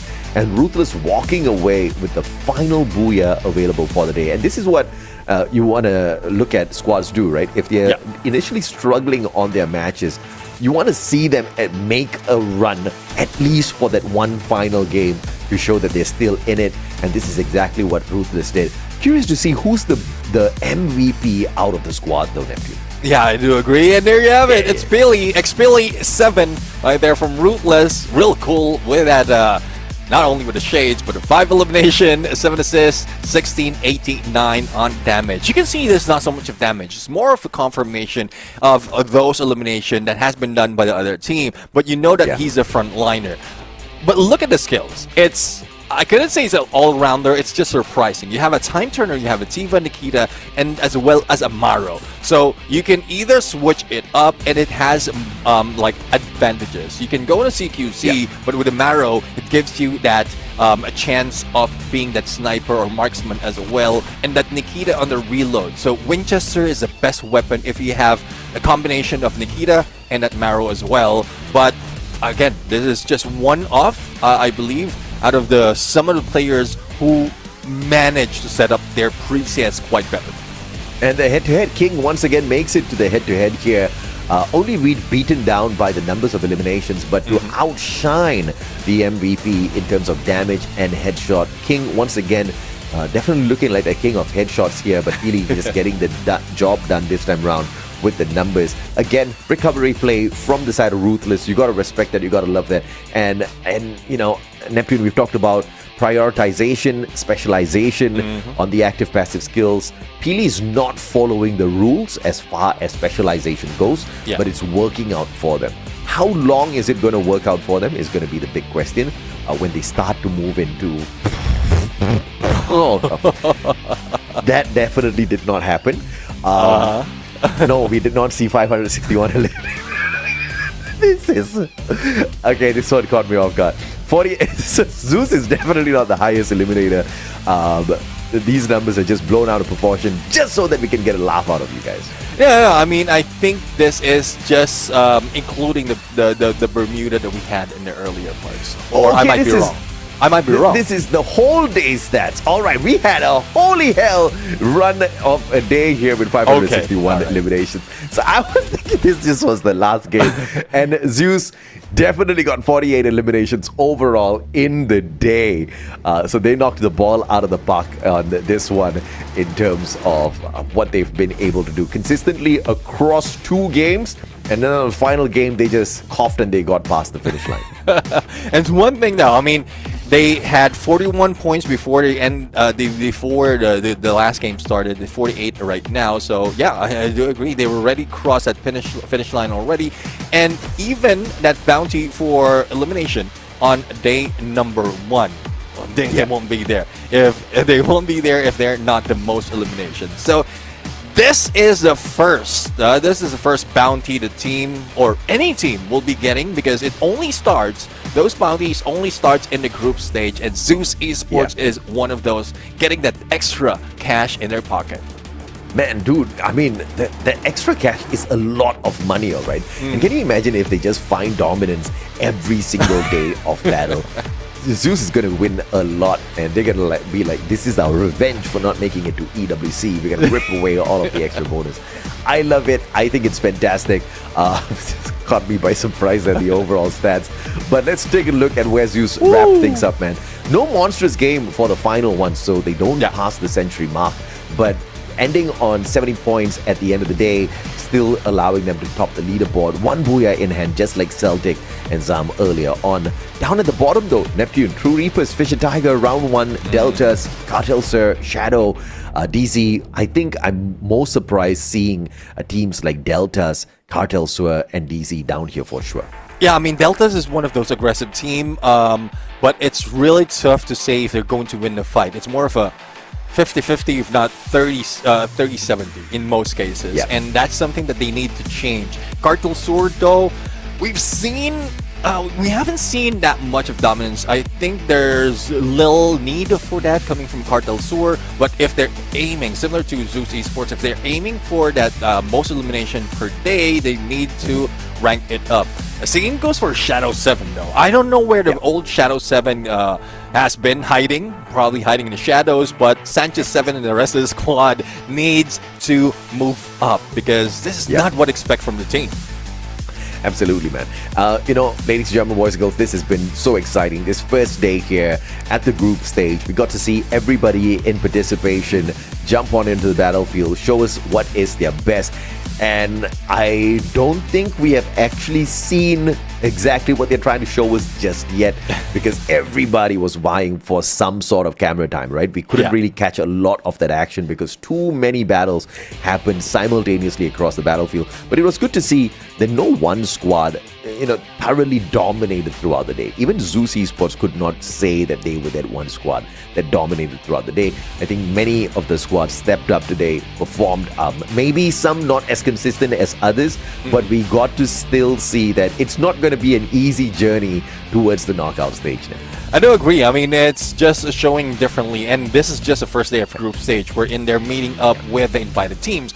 Much more once we get in tomorrow and the upcoming match towards the week, and also the other weeks that we have. So what we're expecting is evolution coming from team adjustment being made out of mistakes that they have, and we've seen a lot of that. Other than the phenomenal gameplay, we've seen a lot of mistakes happening from the team. So we still have a few of times for them to really work on that before we get into the knockout stage and grand finals.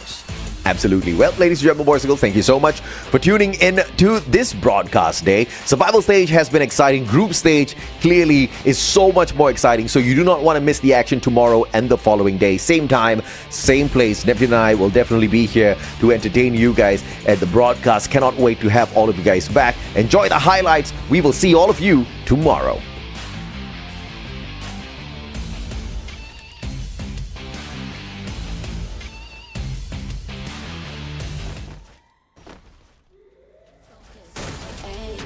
Ready.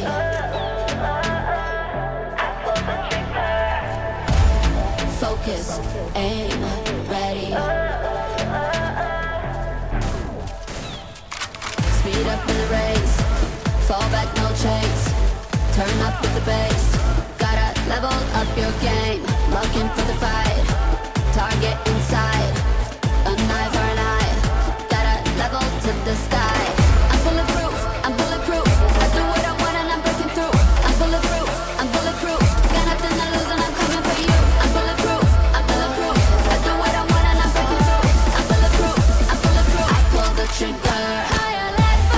Higher level. I pull the trigger. Higher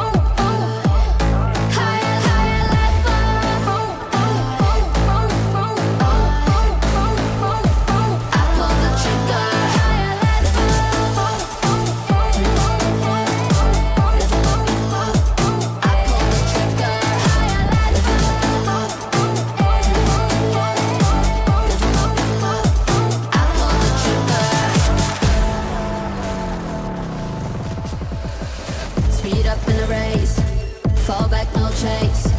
Turn up with the bass, gotta level up your game. Looking for the fight, target inside. A knife or an eye, gotta level to the sky. I dream bigger, that 10 figure. My aim is quicker.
Hey,